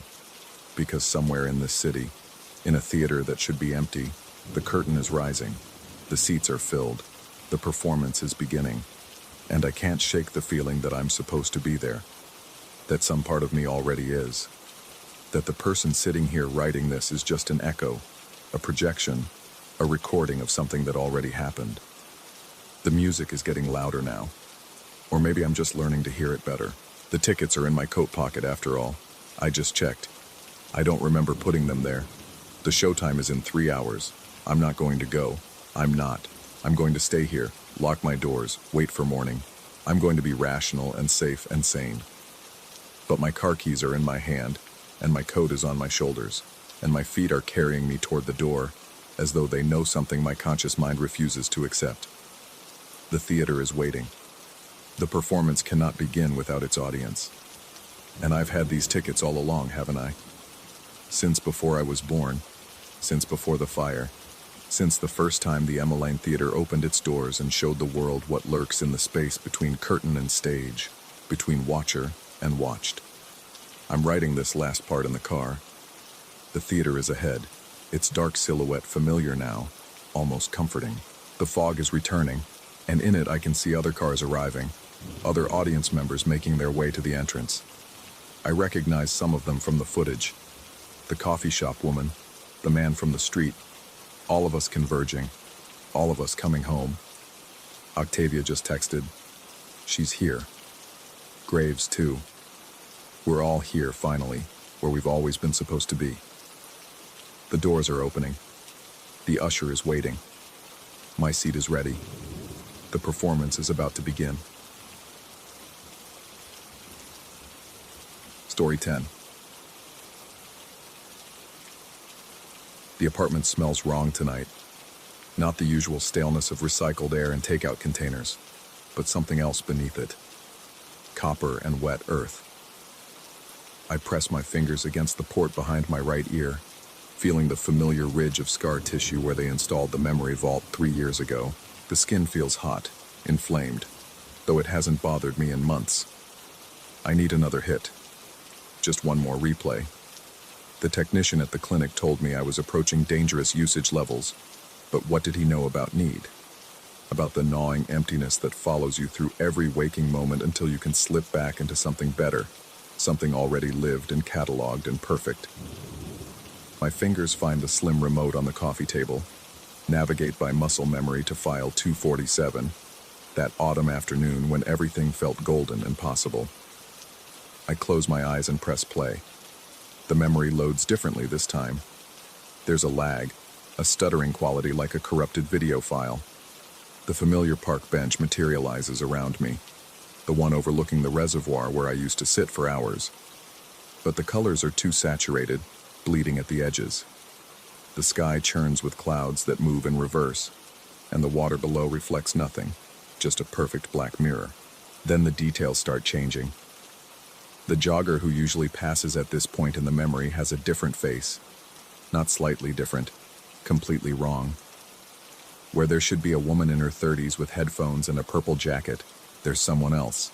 Someone whose features shift and slide like melting wax whenever I try to focus directly on them.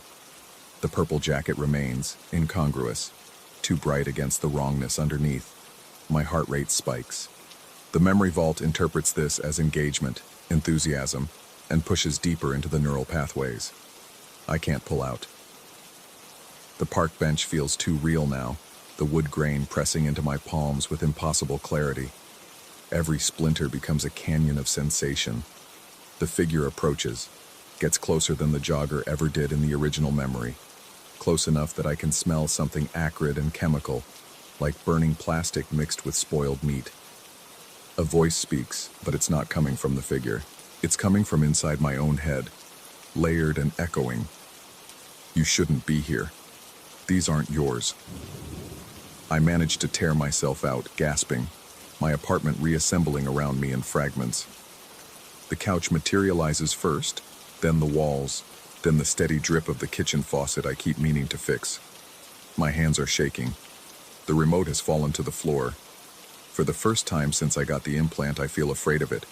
Sleep doesn't come. Instead, I lie in the dark and listen to the building settle around me. Every creak and groan amplified by exhaustion and adrenaline. The port behind my ear pulses with a heat that radiates down my neck.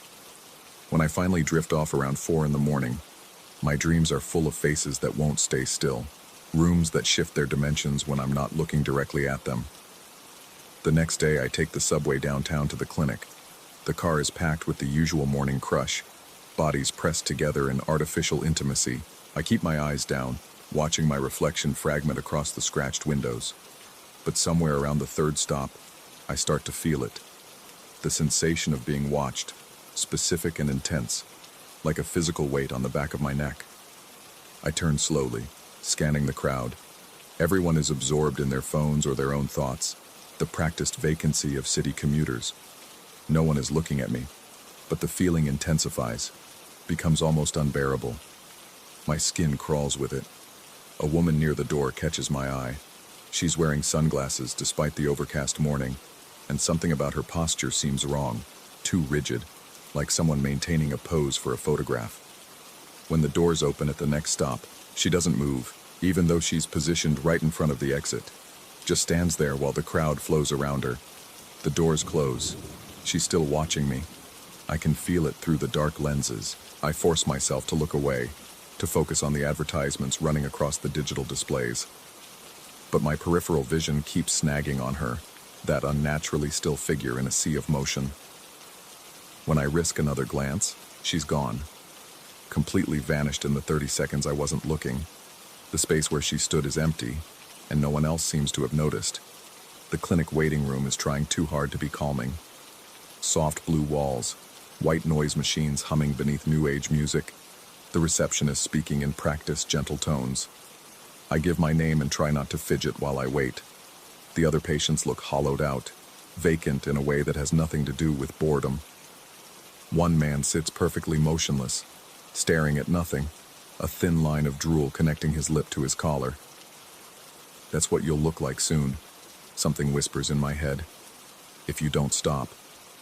When they finally call me back, it's not my usual technician.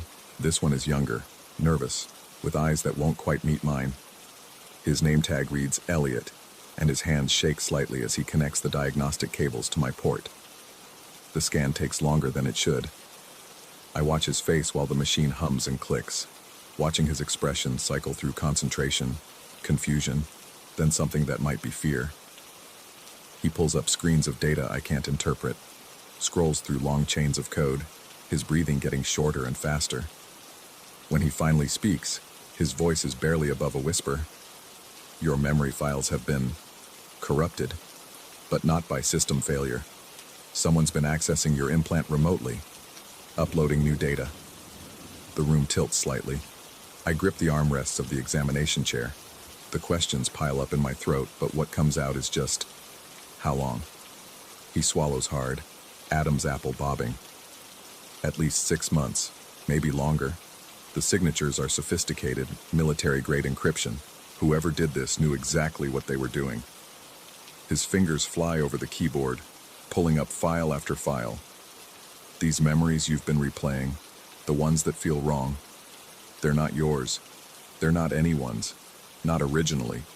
They're composites. Fragments stitched together from multiple sources. My mouth has gone dry. Multiple sources. He doesn't answer directly, just pulls up a visualization that makes my stomach drop. My memory files, the ones I've been using to escape reality for 3 years, are lit up with red markers. Corrupted data points, foreign neural patterns, and threaded through all of it, one recurring signature, one consistent contributor. The main source, he says, his voice dropping even lower. The memories that have been spliced into yours most frequently, they're flagged in the black market database. They were harvested from subjects who were... He trails off, unable or unwilling to finish. Or what? He closes the screen quickly, like he's seen something he shouldn't have. When he looks at me, there's genuine pity in his eyes. You need to remove the implant. Today, right now. And you need to be very careful. Whoever's been feeding you these files, they'll know the moment you start digging. They'll know I'm telling you this. As if summoned by his words, my phone buzzes. A text from an unknown number. Don't trust him. Come to the address below. Alone. I can explain everything. The phone buzzes again before I can react.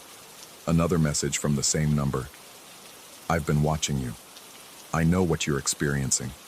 The distortions, the feeling of being followed. It's real. All of it. And it's only going to get worse. A third message arrives while I'm still staring at the second.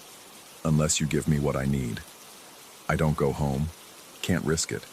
Instead, I find myself walking, putting distance between myself and the clinic, my phone burning like a hot coal in my pocket. The city moves around me in familiar patterns, but nothing feels solid anymore. Every face in the crowd could be watching. Every window could hide an observer. The paranoia isn't helped by the fact that my implant keeps activating on its own, brief flashes of memory bleeding through my vision without my input. A street corner becomes suddenly overlaid with a different street corner, somewhere I've never been, somewhere that smells like gasoline and night air. A passing stranger's face ripples and reforms into someone else's features for just a moment.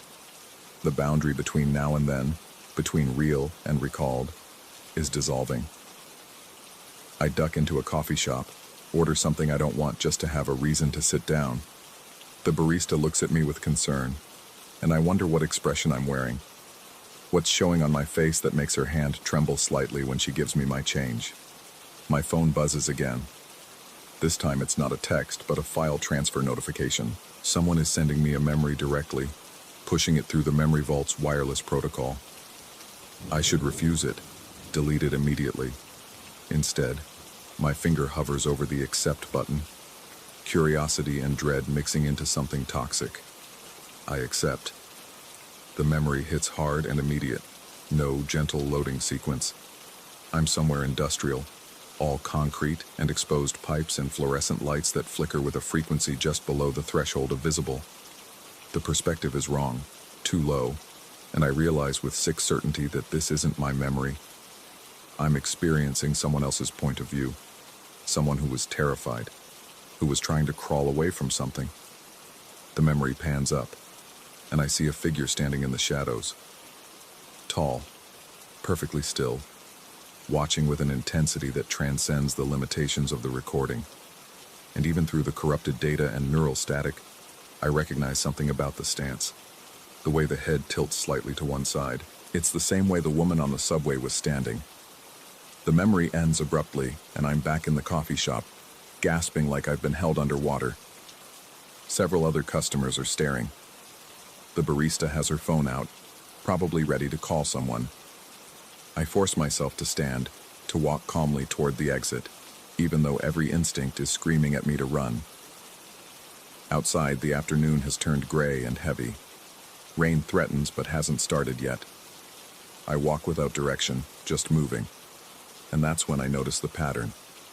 Certain people on the street, positioned at regular intervals, all facing the same direction, all watching the same spot, all watching me. They're not obvious about it. A man adjusting his tie, a woman checking her phone, a delivery driver leaning against his truck. But when I map their positions in my head, they form a perfect perimeter, a circle of observation with me at the center. My implant activates again, another unsolicited memory flooding my senses. This time it's a room I recognize, my own apartment, but filmed from an angle I've never seen. From somewhere near the ceiling, looking down at my couch, my coffee table, my life arranged like a museum display. Someone has been inside. Someone has been recording. The memory continues, and I watch myself from this impossible perspective. I'm asleep on the couch, the remote still clutched in my hand from another session. I look vulnerable, pathetic, completely unaware that I'm being observed. And then, in the memory, a hand enters the frame. Long fingers, surgical gloves, reaching toward my sleeping form, toward the port behind my ear. I tear myself out of the memory so violently that I stumble, nearly falling into the street. A car horn blares, someone shouts. But all I can think about is how many times I've woken up on that couch with no memory of falling asleep there, with unexplained gaps in time, with the port feeling tender and used. My phone rings, not a text this time, an actual call from the same unknown number. I stare at it for 3 rings, 4, 5. On the 6th, I answer. Silence on the other end, but not empty silence. The kind that's full of breathing, of presence, of someone listening as intently as I am. Finally, a voice. Gender ambiguous, modulated through some kind of filter that makes it sound both far away and intimately close. You've been living in dead time, moments that don't belong to you, experiences harvested from people who can't use them anymore. Do you understand what that means? Do you understand what you've become?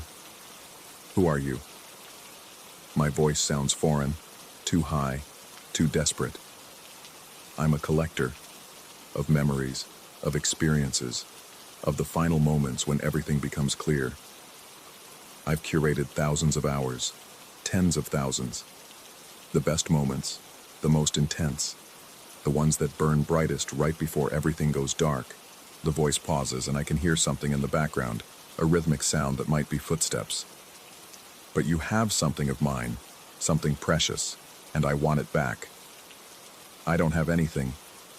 File 247, the park bench, the autumn afternoon. That's not your memory. It's one of my favorites, actually. Took me years to acquire the source material, to edit it just right. And somehow, through some glitch or error or act of incredible bad luck, it ended up in your implant, mixed in with all the other recycled data I've been feeding you. The footsteps in the background are getting louder, closer. I spin around, scanning the street, trying to identify which of the watchers is on the phone, but they've all disappeared. The perimeter has collapsed, or I'm imagining it, or they were never there at all. I'm going to get it back, the voice continues, calm, patient, the tone of someone discussing the weather. I'm going to extract every memory I've gifted you, and in return, I'm going to give you something new, something no one else has experienced. The memory of right now, of this conversation, of the exact moment when you realize there's nowhere left to run. Won't that be nice? A complete set. Before and after. The full experience. The line goes dead. I'm running before I consciously decide to move. Feet pounding pavement, breath coming in ragged gasps. The city blurs around me, familiar landmarks becoming strange, the late afternoon light taking on a sickly quality that makes everything look jaundiced and diseased.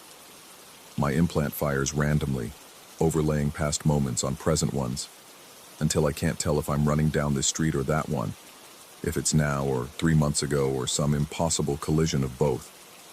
A hand grabs my arm, spins me around. It's Elliot from the clinic, but his face is wrong, the features subtly rearranged, like someone doing a bad impression of him. He's saying something urgent, but the words are delayed, arriving half a second after his lips move. I wrench away, keep running, and the city becomes a maze of overlapping realities. The park bench from File 247 appears in the middle of an intersection. The industrial space from the scent memory materializes around me for just a moment. Concrete and fluorescent lights superimposed over storefronts and street signs. I end up in an alley, pressed against cold brick, trying to remember how to breathe normally. The port behind my ear is burning now, hot enough that I'm sure it must be leaving marks, cooking the surrounding skin. I reach back to touch it and my fingers come away wet. Not blood. Something else. Clear fluid that catches the light oddly, like oil or tears, or something that exists in the space between physical and digital. My phone buzzes one final time. Not a call or text, but a calendar notification.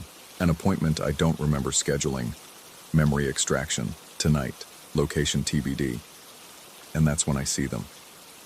At the mouth of the alley, backlit by the setting sun, 3 figures standing perfectly still. The one in the middle is wearing purple, that same impossible purple jacket from the corrupted memory. As I watch, they begin to walk toward me in perfect synchronization, each step measured and identical. I have nowhere left to go. The alley dead ends behind me, brick wall solid and real and offering no escape. My implant activates again, showing me this moment from their perspective, from all 3 perspectives simultaneously. I see myself through their eyes, small and trapped and afraid, and I understand with sudden terrible clarity that this is what I've been watching all along. Every corrupted memory, every distorted file, every moment that felt wrong. They were all rehearsals, preparations, different angles of the same inevitable scene. The figures are close now, close enough that I can see their faces cycling through different features, trying on various expressions like masks. Close enough that I can smell that chemical scent, plastic and meat and earth. Close enough to reach out and touch the port behind my ear with their gloved hands. One of them speaks, the voice unfiltered now, raw and hungry. Thank you for keeping these safe. We're going to take such good care of them, and you'll get to see everything, from every angle, forever. The port connects with a click that echoes inside my skull. The extraction begins. My memories start to flow outward, draining like water from a broken vessel, and in their place comes something else. The full archive. Every moment they've collected, every final experience, every perspective from every harvested consciousness, flooding into me in a torrent I cannot stop. I feel myself fragmenting, splitting into countless viewpoints, countless moments of terror and confusion, and the desperate animal need to escape that never finds resolution. The alley becomes 1,000 different places. The figures become 1,000 different collectors.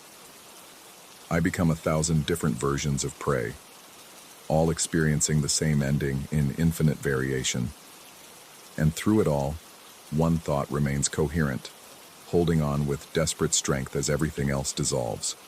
I don't know if I'm experiencing this now, or if this is just another memory, another file, another moment someone decided to save and share and sell to whoever wanted to feel the special intimacy of watching someone break. I don't know if I'm still in my apartment, remote in hand, lost in another playback session, imagining threats and chases and purple-jacketed figures because my brain is finally eating itself from the inside out. I don't know if Elliot was real, or if the clinic exists, or if I'm writing this or remembering writing this or reading a memory of someone else writing this while thinking they were me. The extraction continues, or starts, or has been happening forever. The figures remain, or vanish, or were never there at all. The alley stays solid around me, or dissolves into the 1,000 other places I've been or will be, or never was.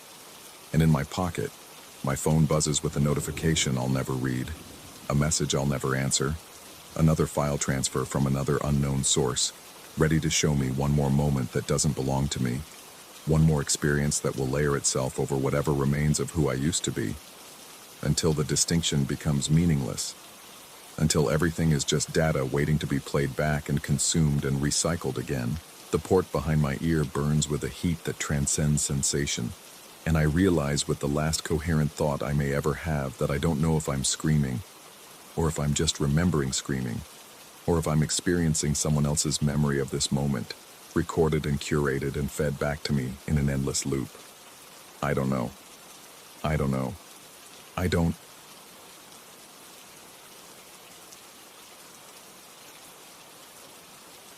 The humming started 3 weeks before the first wave. I remember because I was in the observatory when Dr. Chen first isolated it. A low-frequency pulse buried beneath layers of cosmic static. At first, we thought it was equipment malfunction, some feedback loop in our aging receivers. But the pattern was too clean, too deliberate. Mathematics doesn't lie, and what we were hearing was unmistakably mathematical, a sequence. Prime numbers ascending, then descending, then something else entirely. Something that looked like a countdown. The research facility sat perched on the edge of Lake Superior, close enough that on quiet nights you could hear the water lapping against the rocks below. I'd worked there for 6 years, cataloging radio signals from deep space, searching for patterns in the noise. This was the first time the noise had searched back. Chen spent 72 hours without sleep trying to decode the full sequence. I brought him coffee that he didn't drink and food that congealed on paper plates while he scribbled equations across 3 whiteboards. His hands shook when he finally showed me what he'd found. Not from exhaustion, I realized later. From fear. The countdown would reach 0 in 11 days. We reported it, of course. Filed the proper documentation with the appropriate agencies. The response was predictable. Bureaucratic acknowledgement followed by silence. They probably thought we were crying wolf, another SETI team desperate for validation. I might have thought the same thing if I hadn't been there in the room when Chen played the full decoded sequence through the speakers. It sounded like singing. Deep, resonant, almost below the threshold of hearing. It made my teeth ache and my eyes water. Chen shut it off after 30 seconds, but the sound lingered in my skull for hours afterward, a phantom vibration that wouldn't quiet. That night, I dreamed of water for the first time. Dark water, stretching endlessly in all directions, and something massive moving beneath the surface. I woke with my sheets damp with sweat, my mouth tasting of salt and copper. The lake outside my window was perfectly still, reflecting the moonlight like polished obsidian. I told myself it was nothing, just the stress manifesting in my subconscious. I was good at lying to myself back then. The humming grew louder over the following days, not in our equipment, but in the air itself, a subtle vibration that you felt more than heard. Other people started noticing it too. The graduate students working late shifts complained of headaches and nausea. 2 of them quit without explanation, packed their things and drove away in the middle of the night. Chen stopped eating entirely. He'd stand at the window for hours, staring out at the lake, his lips moving silently as though reciting something. I asked him once what he was thinking about. He didn't turn around when he answered, his voice flat and distant. The water is deep here. Very deep. 5 days before 0, the first reports started coming in from around the world. Unusual behavioral patterns detected in coastal populations. People standing on beaches, staring at the horizon. Swimmers venturing further out than usual, requiring rescue. Nothing conclusive. Nothing that couldn't be explained by coincidence or confirmation bias. But the pattern was there if you knew how to look. I knew how to look. The facility director called an emergency meeting and told us we were shutting down for a week. Mandatory leave. Some nonsense about equipment maintenance and safety inspections. We all knew what it really meant. They wanted us gone before whatever was going to happen, happened. Most of the staff left that same day. Chen didn't. Neither did I. We had to know. 3 days before 0, I stopped being able to sleep. Every time I closed my eyes, I was back in that dream ocean, feeling something vast and ancient moving beneath me. The pressure of its attention was suffocating, like being observed by something so large that it didn't quite understand what I was. An ant beneath a magnifying glass, a specimen on a slide. Chen had stopped speaking almost entirely by then. He'd set up a cot in the observation room and stayed there around the clock, monitoring the signal. His eyes had taken on a strange, glassy quality, and there were dark circles beneath them that looked less like exhaustion and more like bruises. Sometimes I'd catch him with his ear pressed against the wall, listening to something I couldn't hear. The night before 0, I found him standing at the edge of the facility's boat dock, his feet inches from the water. The lake was perfectly calm, but the moonlight on its surface seemed wrong somehow, too bright, almost phosphorescent. I called his name and he turned to look at me. For just a moment I didn't recognize him. His expression was serene, almost blissful, and when he smiled, his teeth looked too white in the darkness. He told me he could hear them singing down there, building their cathedral in the deep places. He said it was beautiful. He said I'd understand soon. I grabbed his arm and pulled him back from the edge, and the moment my skin touched his, I heard it too. That deep, resonant sound from the decoded signal. But this time it wasn't coming from speakers or equipment. It was coming from everywhere, from the water and the air and the ground beneath our feet. It was coming from inside my own chest, resonating in my bones. I let go and stumbled backward, my heart hammering. Chen just stood there, still smiling that terrible, peaceful smile. Then he walked back to the facility without another word, leaving me alone on the dock with the sound of gentle waves and something else. Something that might have been breathing, rising from the depths below. 0 hour came at 3:47 a.m. I was in the observation room, had been for hours, unable to do anything else. The countdown reached its final sequence and the signal changed. It went from that low-frequency hum to something else entirely. Something that bypassed my ears and went straight into my brain. Not sound exactly, but meaning, pure and undiluted. The invitation. Through the window I watched them come. People emerging from houses, from cars, from everywhere. Moving with synchronized purpose, converging on the lake. There was no running, no panic. Just that steady, inexorable march toward the water.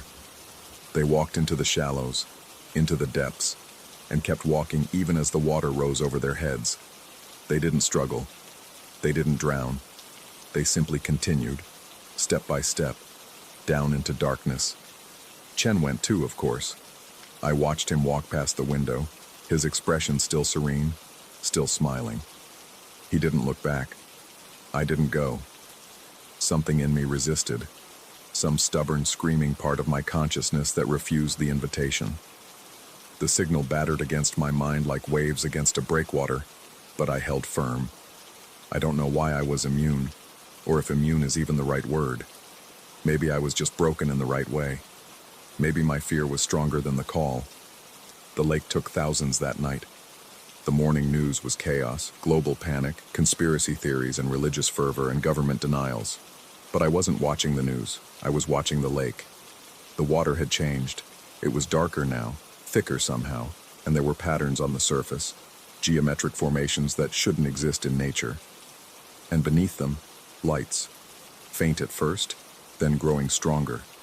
Bioluminescence, perhaps, or something else. Something they were building down there in the crushing pressure and absolute dark. I stayed at the facility because I had nowhere else to go. The world was fracturing, people arguing about whether it was mass hysteria or religious rapture or aliens or biological warfare. Nobody wanted to hear about radio signals from deep space or mathematical sequences that predicted human behavior. That was too strange, too inexplicable. But I knew. And in the following days, I began to understand more. The ones who'd gone into the water, they weren't dead. I could feel them sometimes, at the edge of my perception, a presence vast and distributed, like a colony organism or a neural network. Thousands of minds, maybe millions by now, all connected, all working towards something, building something. Chen was down there. I knew this with absolute certainty. Part of him was still Chen, but part of him was also something larger, something that had existed long before humans looked up at the stars and wondered if they were alone. Something that had been waiting in the dark waters of the universe, patient and eternal, for exactly the right frequency to carry its signal home. I started having the dreams again, more vivid now, more detailed. I could see what they were building. Impossible architecture, non-Euclidean geometry that hurt to look at, structures that existed in more dimensions than my mind could process. A cathedral, Chen had called it. But it was more than that. It was a gateway, a door opening onto something vast and terrible and beautiful all at once. 3 weeks after the first wave, the signal began again. The same pattern, the same sequence, but this time it was stronger. So much stronger. I could feel it in my fillings, in the metal frame of my bed, in the wiring behind the walls. The whole facility thrummed with it like a tuning fork struck by an invisible hand. And this time I knew I wouldn't be able to resist. Already I could feel my immunity crumbling, that stubborn core of resistance wearing thin under the relentless pressure of the signal.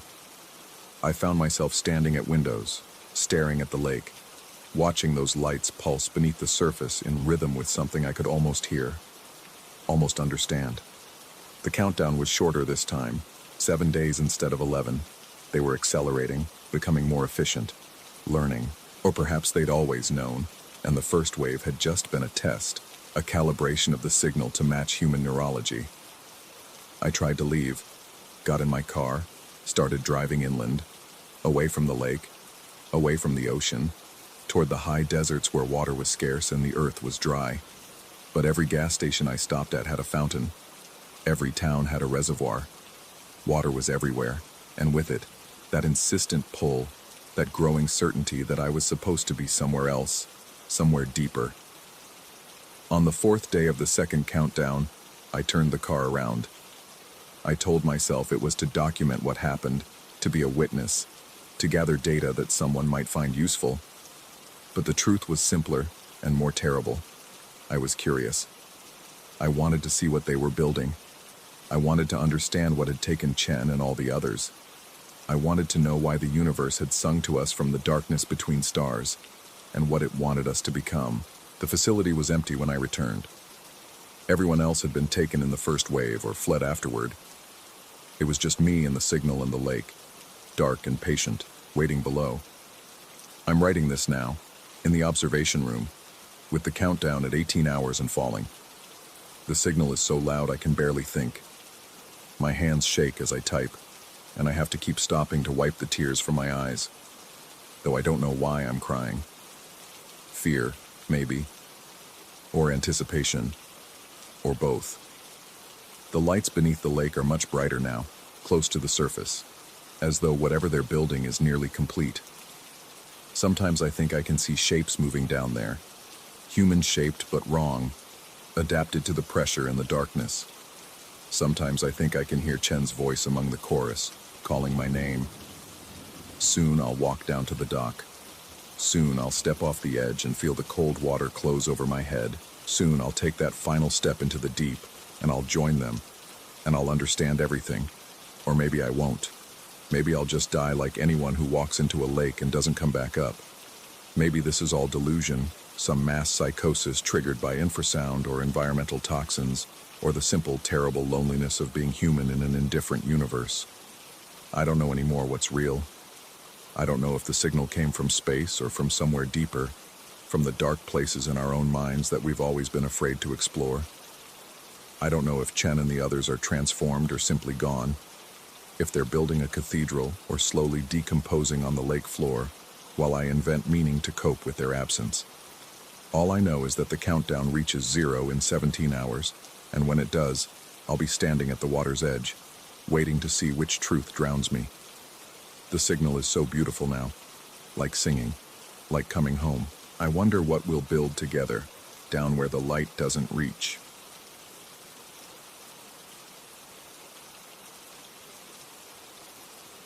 Story 12.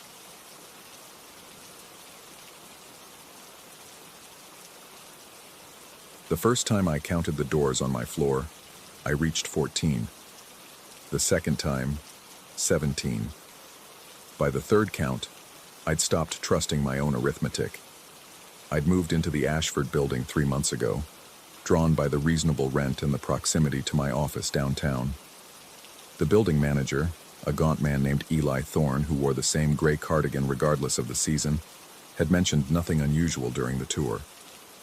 Just pointed out the amenities, elevator at the end of each corridor, garbage chute on every floor, laundry in the basement, standard features for a 1970s apartment complex that had seen better decades. But there were the doors.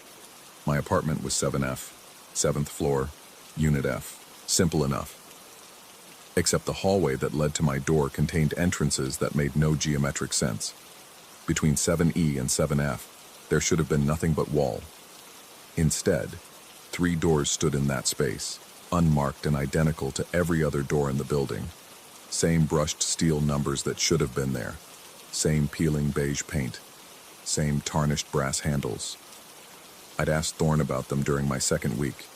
He'd looked at me with eyes that seemed too tired for his age, and told me that some doors were maintenance access, others led to storage spaces created during renovations, and a few were simply architectural quirks from when the building expanded in the 80s. He'd suggested, with a politeness that felt rehearsed, that I shouldn't worry about doors that weren't mine. The problem was, I couldn't stop noticing them. They multiplied in my peripheral vision. Walking to the elevator, I'd count 6 doors between mine and 7G. Returning an hour later, there'd be 8. The fluorescent lights hummed at a frequency that made my molars ache, and in that sickly yellow glow, the hallway seemed to stretch and contract like something breathing. I began creating a map. Not out of obsession, I told myself, but practicality. If the building's layout was genuinely confusing, documentation would help. I used my phone at first, photographing each door, noting its position relative to the apartments I knew were legitimate.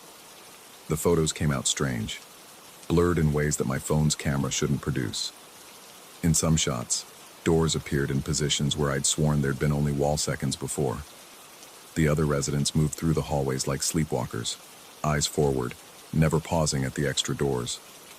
In the elevator, they stared at the numbers above the door with an intensity that suggested determination rather than absent-mindedness. Mrs. Delacroix from 7C, a woman in her 70s who'd lived here for decades, had perfected this practiced ignorance. When I'd tried to mention the doors to her once, she'd simply smiled with her entire face except her eyes, and told me that old buildings have their peculiarities. That was before the disappearances started, or perhaps they'd been happening all along, and I'd only just begun noticing. It began with sounds. Late at night, I'd hear footsteps in the hallway, normal enough in an apartment building. But these footsteps would approach a door, stop, and then come the sound of it opening. Not the familiar click and squeak of an apartment door, but something heavier, like a bank vault seal breaking. And then, silence. No footsteps continuing into an apartment, no door closing. Just the hum of fluorescent lights and the building's ancient pipes groaning through the walls. I started keeping a log.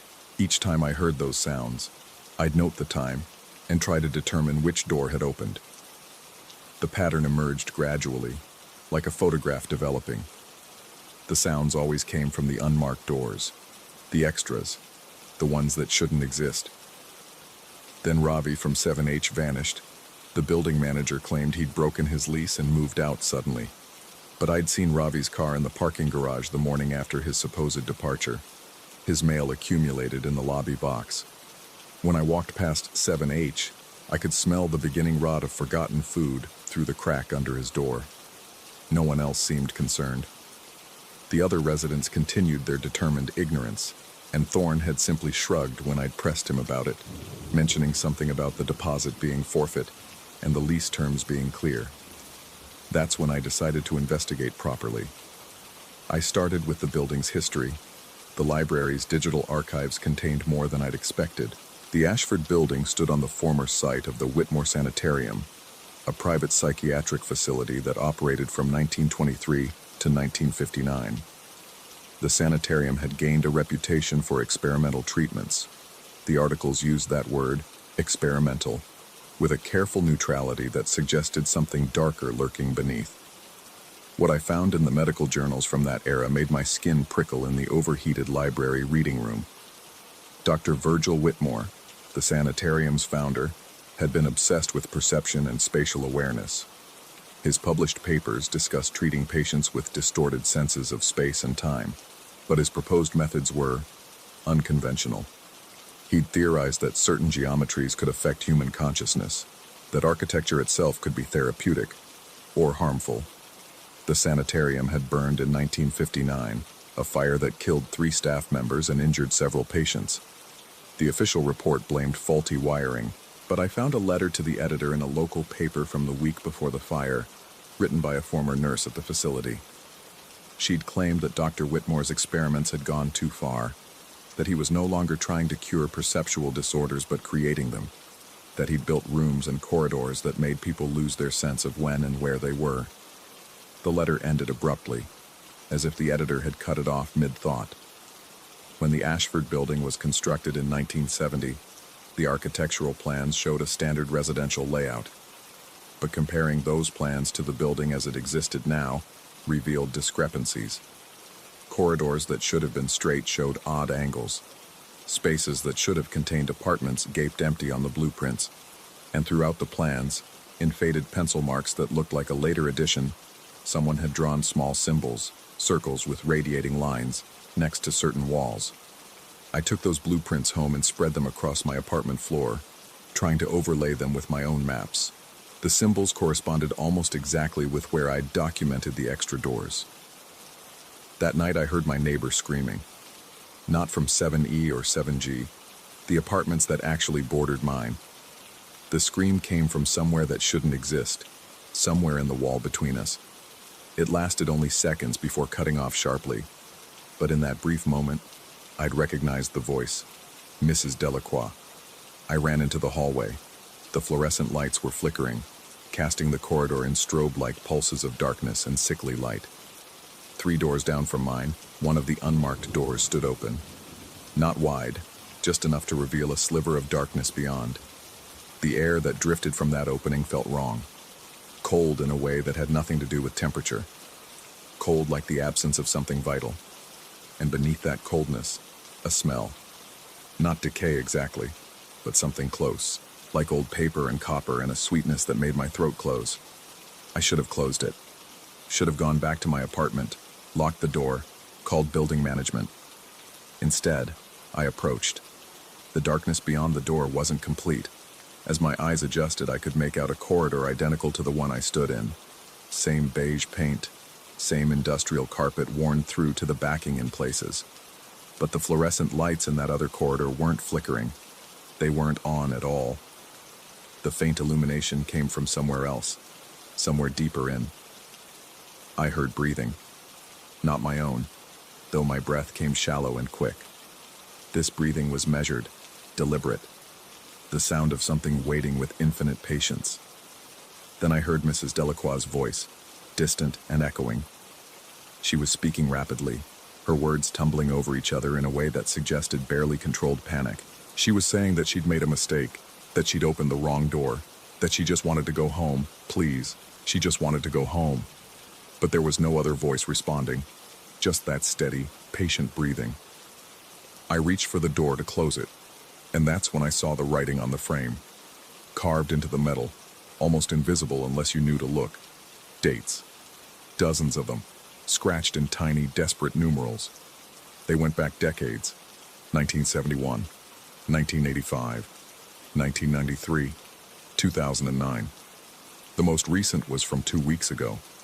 My hand touched the door's edge, and pain lanced through my fingers. Not from any physical injury. The metal wasn't sharp or hot. But the sensation of touching it felt like touching something that existed in multiple moments simultaneously. My fingers were here, in the hallway, in October. But they were also somewhere else, someone else. I could feel other hands in the same space overlapping mine. Some panicked and clawing, others limp and resigned. I yanked my hand back. The door swung shut on its own, the sound of its closing echoing down the hallway in both directions at once. Mrs. Delacroix's voice cut off mid-plea. I stood in the empty corridor, my hand throbbing with phantom sensations, and noticed something that made my stomach drop. My apartment door, 7F, was no longer where it had been. The entire hallway had shifted. The door that had been 3 down from mine was now directly across. The elevator that should have been to my left was gone entirely, replaced by a stretch of corridor that seemed to curve slightly, though the building had only straight hallways. I walked toward where my apartment should be, counting doors. 14, 20, 32. The numbers on the doors I passed made no sense. 7F, 7M, 7Q, 7AA. Some had no numbers at all, just empty spaces where the brass letters should have been fixed. The fluorescent lights continued their irregular flickering, and in the gaps of darkness between pulses, I saw movement, shadows that didn't correspond to anything casting them, shapes that moved against the direction of the light. And I heard more breathing now, not from one direction but all around me, in the walls, under the floor, above the drop ceiling with its water-stained tiles, patient and waiting and hungry. I found a door marked 7F finally, but when I tried my key, it wouldn't turn. The apartment beyond looked wrong through the peephole. Same layout, same furniture, but everything was positioned slightly off. The couch faced the wrong direction. The bookshelf stood where the TV should be. And sitting in my chair, back to the door, was a figure I couldn't quite focus on. Every time I tried to look directly at it, my eyes slid away, finding purchase on anything else. I ran. The hallway stretched before me, doors multiplying on either side. I passed residents I recognized. Mr. Kowalski from 7B, the young couple from 7J. But they stood motionless in their doorways, watching me with expressions that suggested they were trying to remember something important. Trying to remember me, perhaps. Or trying to remember what they themselves had once been. The elevator appeared suddenly, its doors opening with a cheerful ding that felt obscene in the oppressive silence. I lunged inside, jabbing the button for the lobby. The doors closed with agonizing slowness, and in that narrowing gap, I saw Thorne standing at the far end of the hallway. He raised one hand in a gesture that might have been a wave or a warning, his expression that same practiced neutrality he'd worn during my tour. The elevator descended. The numbers above the door counted down normally at first, 7, 6, 5, but then began skipping, 4, 2, 1, 5. The car jerked and shuddered. Through the crack at the bottom of the door, I could see the elevator shaft walls sliding past. But they weren't concrete and metal. They were covered in markings, the same circular symbols with radiating lines I'd seen on the blueprints, carved and painted and scratched into every surface. Some looked fresh. Others had weathered to near invisibility. The elevator stopped with a violent lurch that threw me against the back wall. The doors opened onto a corridor I didn't recognize. Not the lobby. Not any floor I'd been on before. The carpet here was pristine, the walls recently painted. Modern LED lights provided steady, shadowless illumination. A sign on the wall read, Whitmore Sanitarium, Ward 7. I could smell antiseptic and something burning. Somewhere in the distance, someone was conducting an experiment. I could hear Dr. Whitmore's voice. I knew it was his somehow, knew it with absolute certainty, explaining something to his colleagues about perception and geometry, and the thin places where time folded back on itself. The elevator doors began to close. I threw myself between them, felt them impact my shoulders, and tumbled out into the corridor. The doors sealed shut behind me, and the elevator descended further, or ascended, or moved in some direction my mind couldn't properly categorize. I ran down the pristine hallway, past rooms with windows that showed patients inside. They were all standing, all facing the doors, all with that same expression of trying to remember something crucial. In one room, I saw a face I recognized. Ravi, but decades younger, dressed in clothes from another era, staring out at me with empty eyes that held no recognition. The hallway ended at a heavy door marked, Private Dr. Whitmore. It stood ajar. Beyond it, I could hear that breathing again, patient and eternal. And beneath it, a voice. My voice. I was in there, beyond that door, and I was explaining to someone how the building worked, how the doors connected different moments, different instances of the same space, how something had learned to use those connections, moving through time like we move through rooms, hunting for those rare moments when someone opened the wrong door at the wrong time. I was explaining that I'd been trying to map it for decades, that every time I got close to understanding, I'd make a mistake, open the wrong door, and end up back at the beginning, sometimes months earlier, sometimes years. The building always brought me back eventually, drawn like a fish on a line.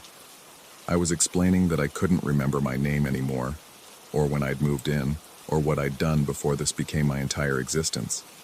I was explaining that I thought maybe I'd been one of Dr. Whitmore's patients once, or maybe one of his colleagues. Or maybe I'd been born from the experiments themselves. a thing that only existed in the spaces between moments, in the cracks where time folded wrong.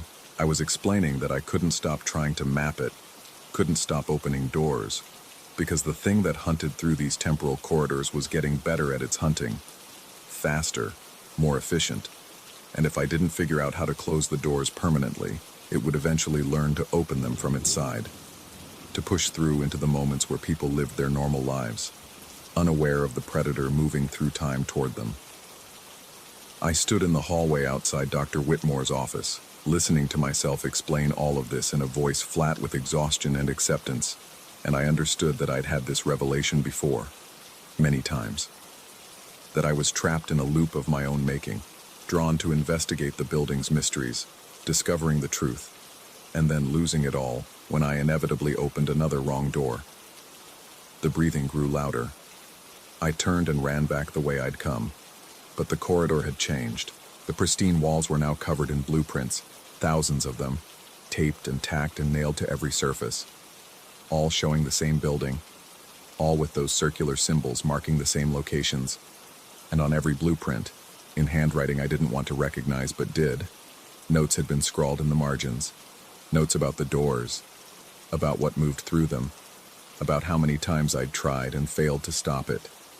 The elevator was gone. In its place, just another unmarked door. I could hear Mrs. Delacroix on the other side of it, still pleading to go home. I could hear Ravi, his voice younger but already resigned. I could hear dozens of others, all asking the same questions, all trapped in the same eternal moment of realizing their mistake. And I could hear myself among them, my voice joining that chorus, explaining again about the doors and the map and the thing that hunted through time. My apartment key was still in my hand. I looked at it, at the engraved 7F, and noticed for the first time that the edges were worn smooth. Not from weeks or months of use, but years, decades. How long had I been carrying this key? How long had I been trying to find my apartment? The breathing was behind me now. I turned slowly, because what choice did I have? The hallway stretched in both directions, infinite and identical. Every door was unmarked. Every door was wrong. And standing at the far end, barely visible in the flickering lights, was something that might have been Dr. Whitmore once, or might have been all of his patients folded into a single shape, or might have been the building itself, given form and hunger. It didn't move toward me. It didn't need to. Time itself was moving, flowing like a current, and I was caught in it, drifting slowly backward, or forward, or in some direction that had no name, toward the moment when I would open the wrong door again, toward the beginning of the loop, toward the instant I'd first noticed there were too many doors on my floor. My phone buzzed in my pocket, a reminder I'd set weeks ago, or years ago, or in some other iteration of this moment. The screen showed a single note. Count the doors, trust the map, don't open anything marked with circles. But I couldn't remember what the circles meant. I couldn't remember why I'd written this warning to myself. The knowledge was slipping away like water through fingers, leaving only the vague sense that I'd understood something important once. The hallway's fluorescent lights steadied, stopping their flicker. The building settled around me with the sound of old bones finding comfortable positions. From somewhere far above or far below or far in some other direction entirely, I heard the sound of a door closing and a lock clicking into place. I found myself standing in front of apartment 7F. My apartment. The door was exactly where it should be, and my key turned smoothly in the lock. Inside, everything was exactly as I'd left it this morning. The blueprints were gone from my floor. My phone's photo gallery showed only normal pictures. No blurred images of impossible doors. My notes about the building's history had deleted themselves, leaving just the default apps on my home screen. I walked to my window and looked out at the city. Evening was falling, painting the sky in shades of amber and purple. Cars moved through the streets below in their normal patterns. People walked their dogs. Life continued in its usual rhythm. Behind me I heard a sound. Just the building settling, probably. The pipes groaning as someone elsewhere turned on their shower. the ordinary noises of an ordinary apartment building. But when I turned around, I counted the walls of my living room. 4 walls, standard for a rectangular room. I counted again, because something felt wrong. 4 walls. I counted a third time, slowly, touching each one to be certain. 5 walls. The extra wall was exactly where a wall should be. Same paint, same baseboards, same electrical outlet. But I knew, with the certainty that comes from memories I couldn't quite access, that yesterday there had been only 4. In the center of that 5th wall, at exactly eye level, someone had carved a small symbol, a circle with radiating lines. And below it, barely visible unless you knew to look, a question scratched in letters so small I had to press my face nearly against the wall to read them.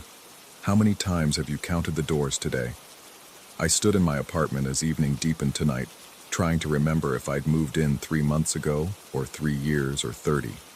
Trying to remember if my name was written on the lease or just appeared there, like the extra doors, waiting for someone to notice something was wrong. From the hallway outside my apartment, I heard footsteps approaching. They stopped at my door, paused, continued down the hallway to where they shouldn't be able to continue, because the hallway ended at the elevator. But I could hear them walking further, growing fainter, and then the sound of a door, a heavy door, like a vault, opening somewhere in the impossible distance. The breathing began again, patient and eternal, waiting for me to forget, waiting for me to notice the doors again, waiting for me to start mapping the building again, waiting for me to open something I shouldn't, because that's what I do. That's all I've ever done. That's all I'll ever do. I just can't remember why I started, or if I ever had a choice to stop.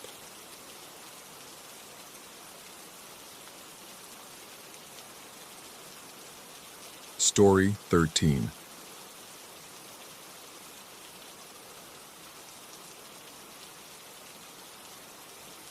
The pills sit on my nightstand like small white sentinels, their presence as necessary as breath itself. 23 years of practice, 23 years of swallowing other people's terrors, and I've never missed a dose. Until tonight. The realization comes at 3:47 a.m. when I wake to find my tongue thick and cotton dry, my hands trembling with a frequency I don't recognize as my own. The pill case lies open and full beside my water glass. The ritual undone, the dam unguarded. I discovered the technique by accident during my residency, back when I still believed in the sterile boundaries between doctor and patient, between their minds and mine. Mrs. Chen, no, I shouldn't use names even in my own thoughts, an elderly woman with night terrors so severe she'd gone 72 hours without sleep. Standard treatments failed. In desperation, I tried an experimental hypnotic approach, pressing my consciousness against the membrane of her dream state, and I fell through.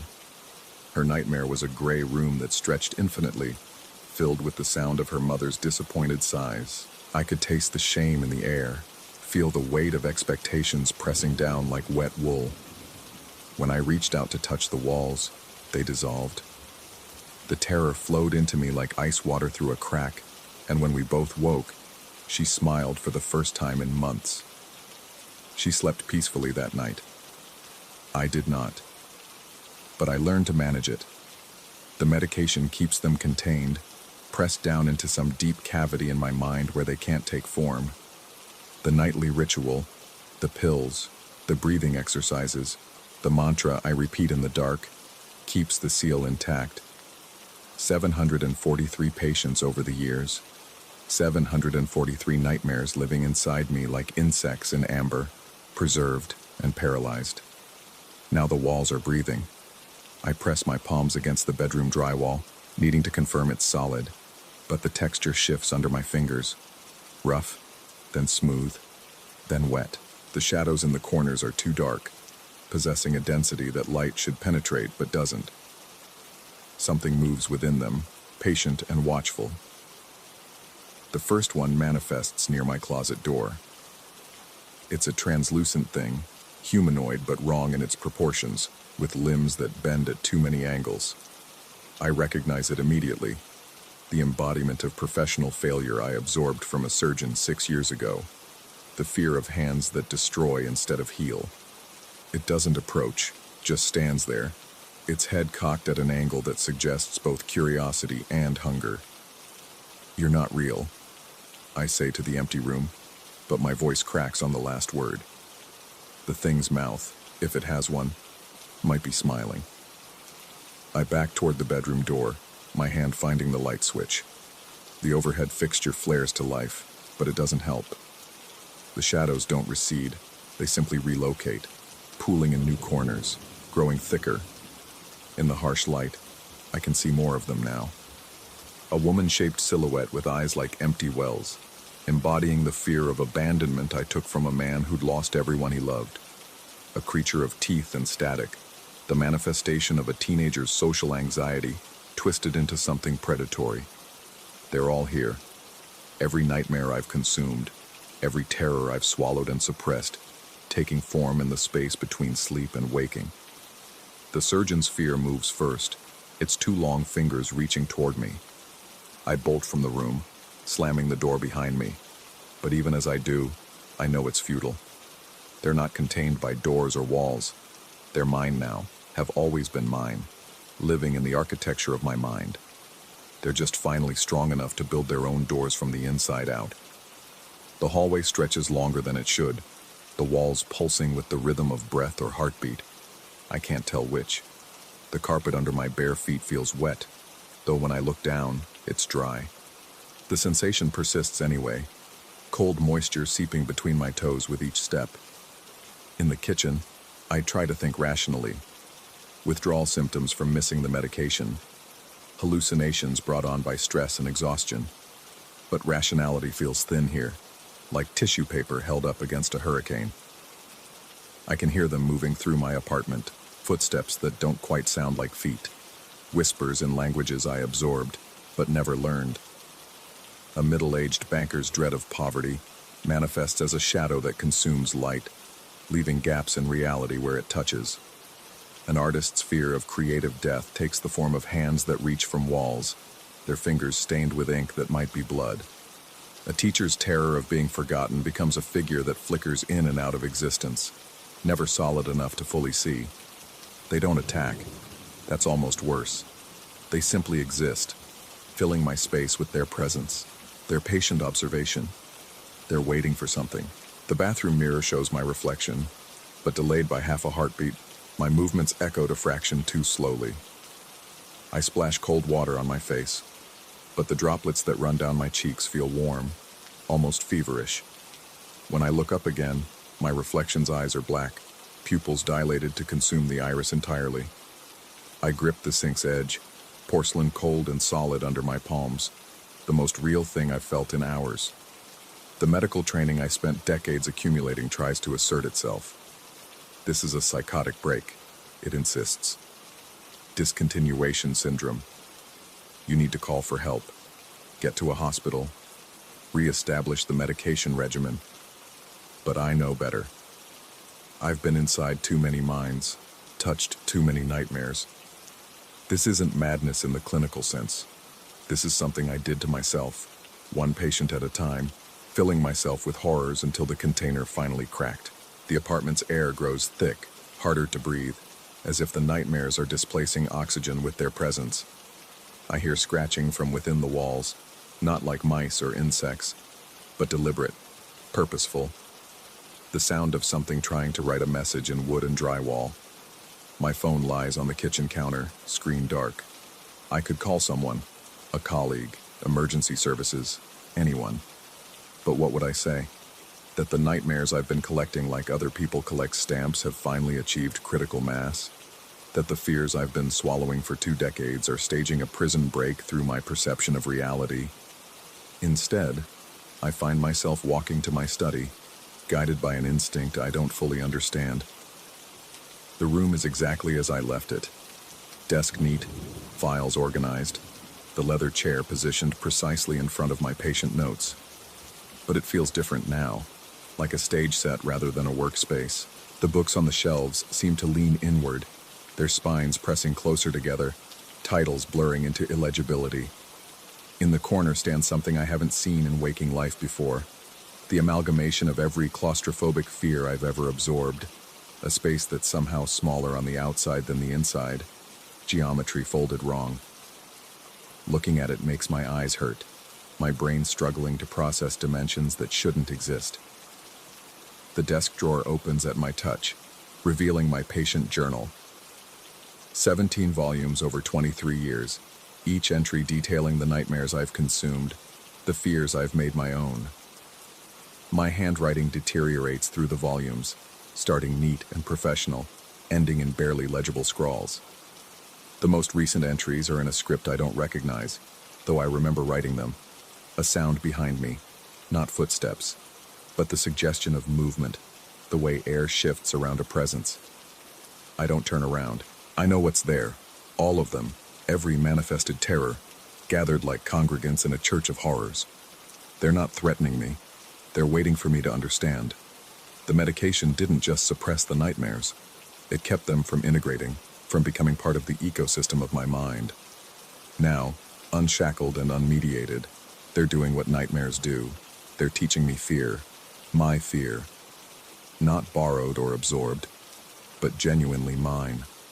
The fear that I've been doing this for nothing, that each nightmare I consumed didn't actually help my patients, but simply transferred their suffering to me. The fear that I've been feeding something inside myself all these years, fattening it up on other people's terrors until it grew strong enough to manifest. The fear that there is no treatment, no cure, no ritual that will put them back in their cage.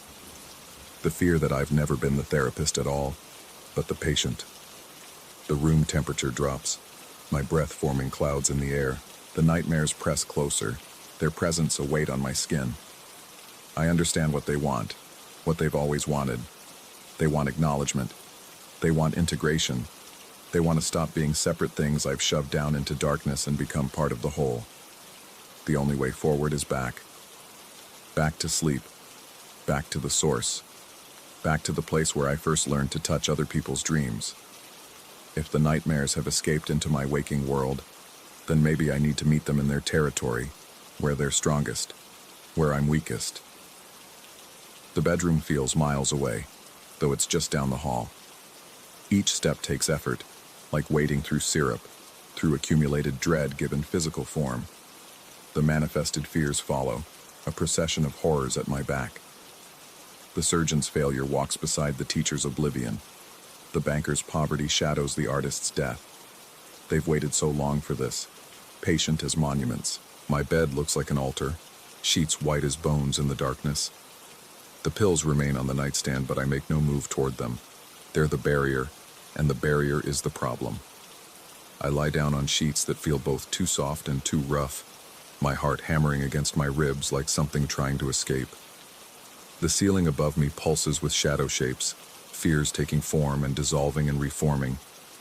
Closing my eyes doesn't help. The nightmares exist beyond the binary of eyes open or closed now. Sleep should be impossible, but it comes fast, rushing up like dark water, drowning me before I can fight it.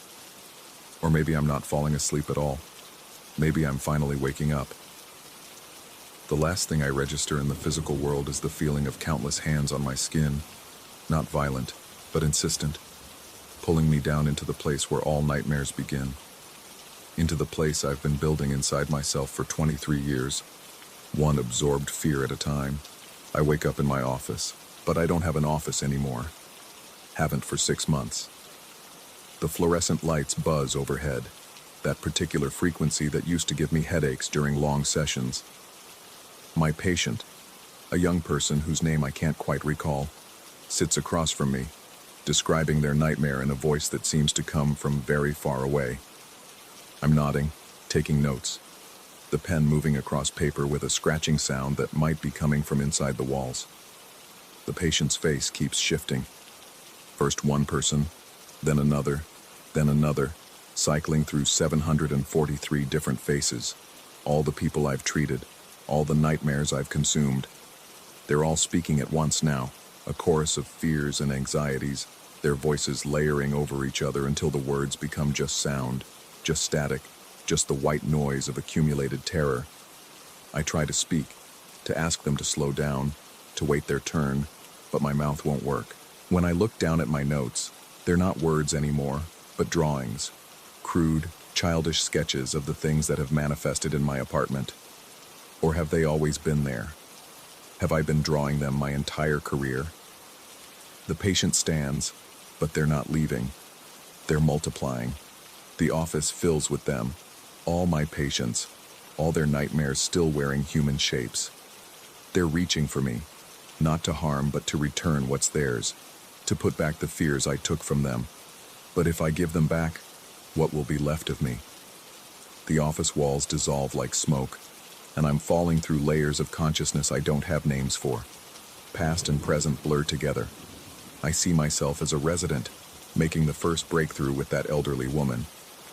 But now I notice details I'd forgotten. The way her eyes had gone black when I pulled the nightmare from her mind. The way my reflection in the window had smiled when I wasn't smiling. Had I discovered the technique, or had it discovered me? The falling stops. I'm in a room I don't recognize, though something about it feels deeply familiar. It's empty except for a mirror that takes up an entire wall. In the reflection, I see myself, but younger, from before my residency, before medical school. The me in the mirror is smiling, and there's something hungry in that expression. I speak, though I don't hear words so much as feel them. Finally ready to remember. The room fills with light, harsh and clinical, and suddenly I'm strapped to a bed in a white room. Hospital restraints on my wrists and ankles. A doctor I don't recognize leans over me, checking my pupils, making notes. In the corner, someone is crying. Is that me? A different version of me. The scene shifts again. Now I'm the one making rounds, but the hospital is all wrong. The patients in the beds aren't patients. They're the nightmares, tucked in and sedated, and I'm the one checking their vitals, adjusting their medication, making sure they stay quiet.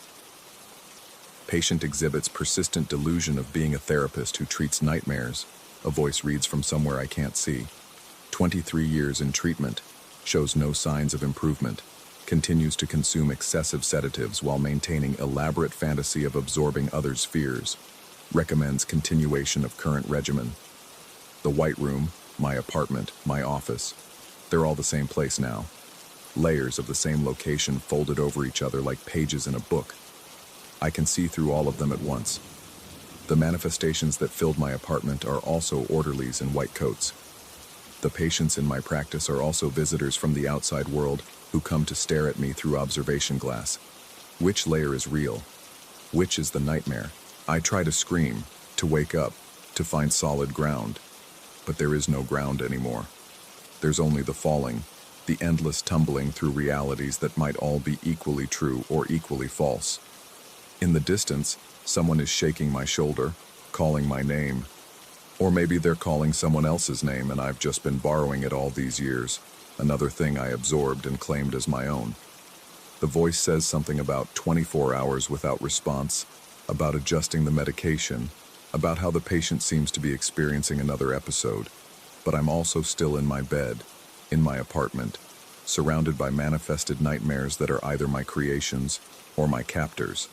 I'm also still in my office, treating patients who may or may not exist. I'm also in a white room, being treated myself. I'm all of these places at once, and none of them, and the only thing I know with certainty is that I'm afraid. Genuinely, originally afraid, not with someone else's fear, but with my own. And maybe that was always the point. Maybe this is what I've been trying to teach myself all along. Or maybe I'm about to wake up and find out which version of reality gets to keep me, if I wake up at all.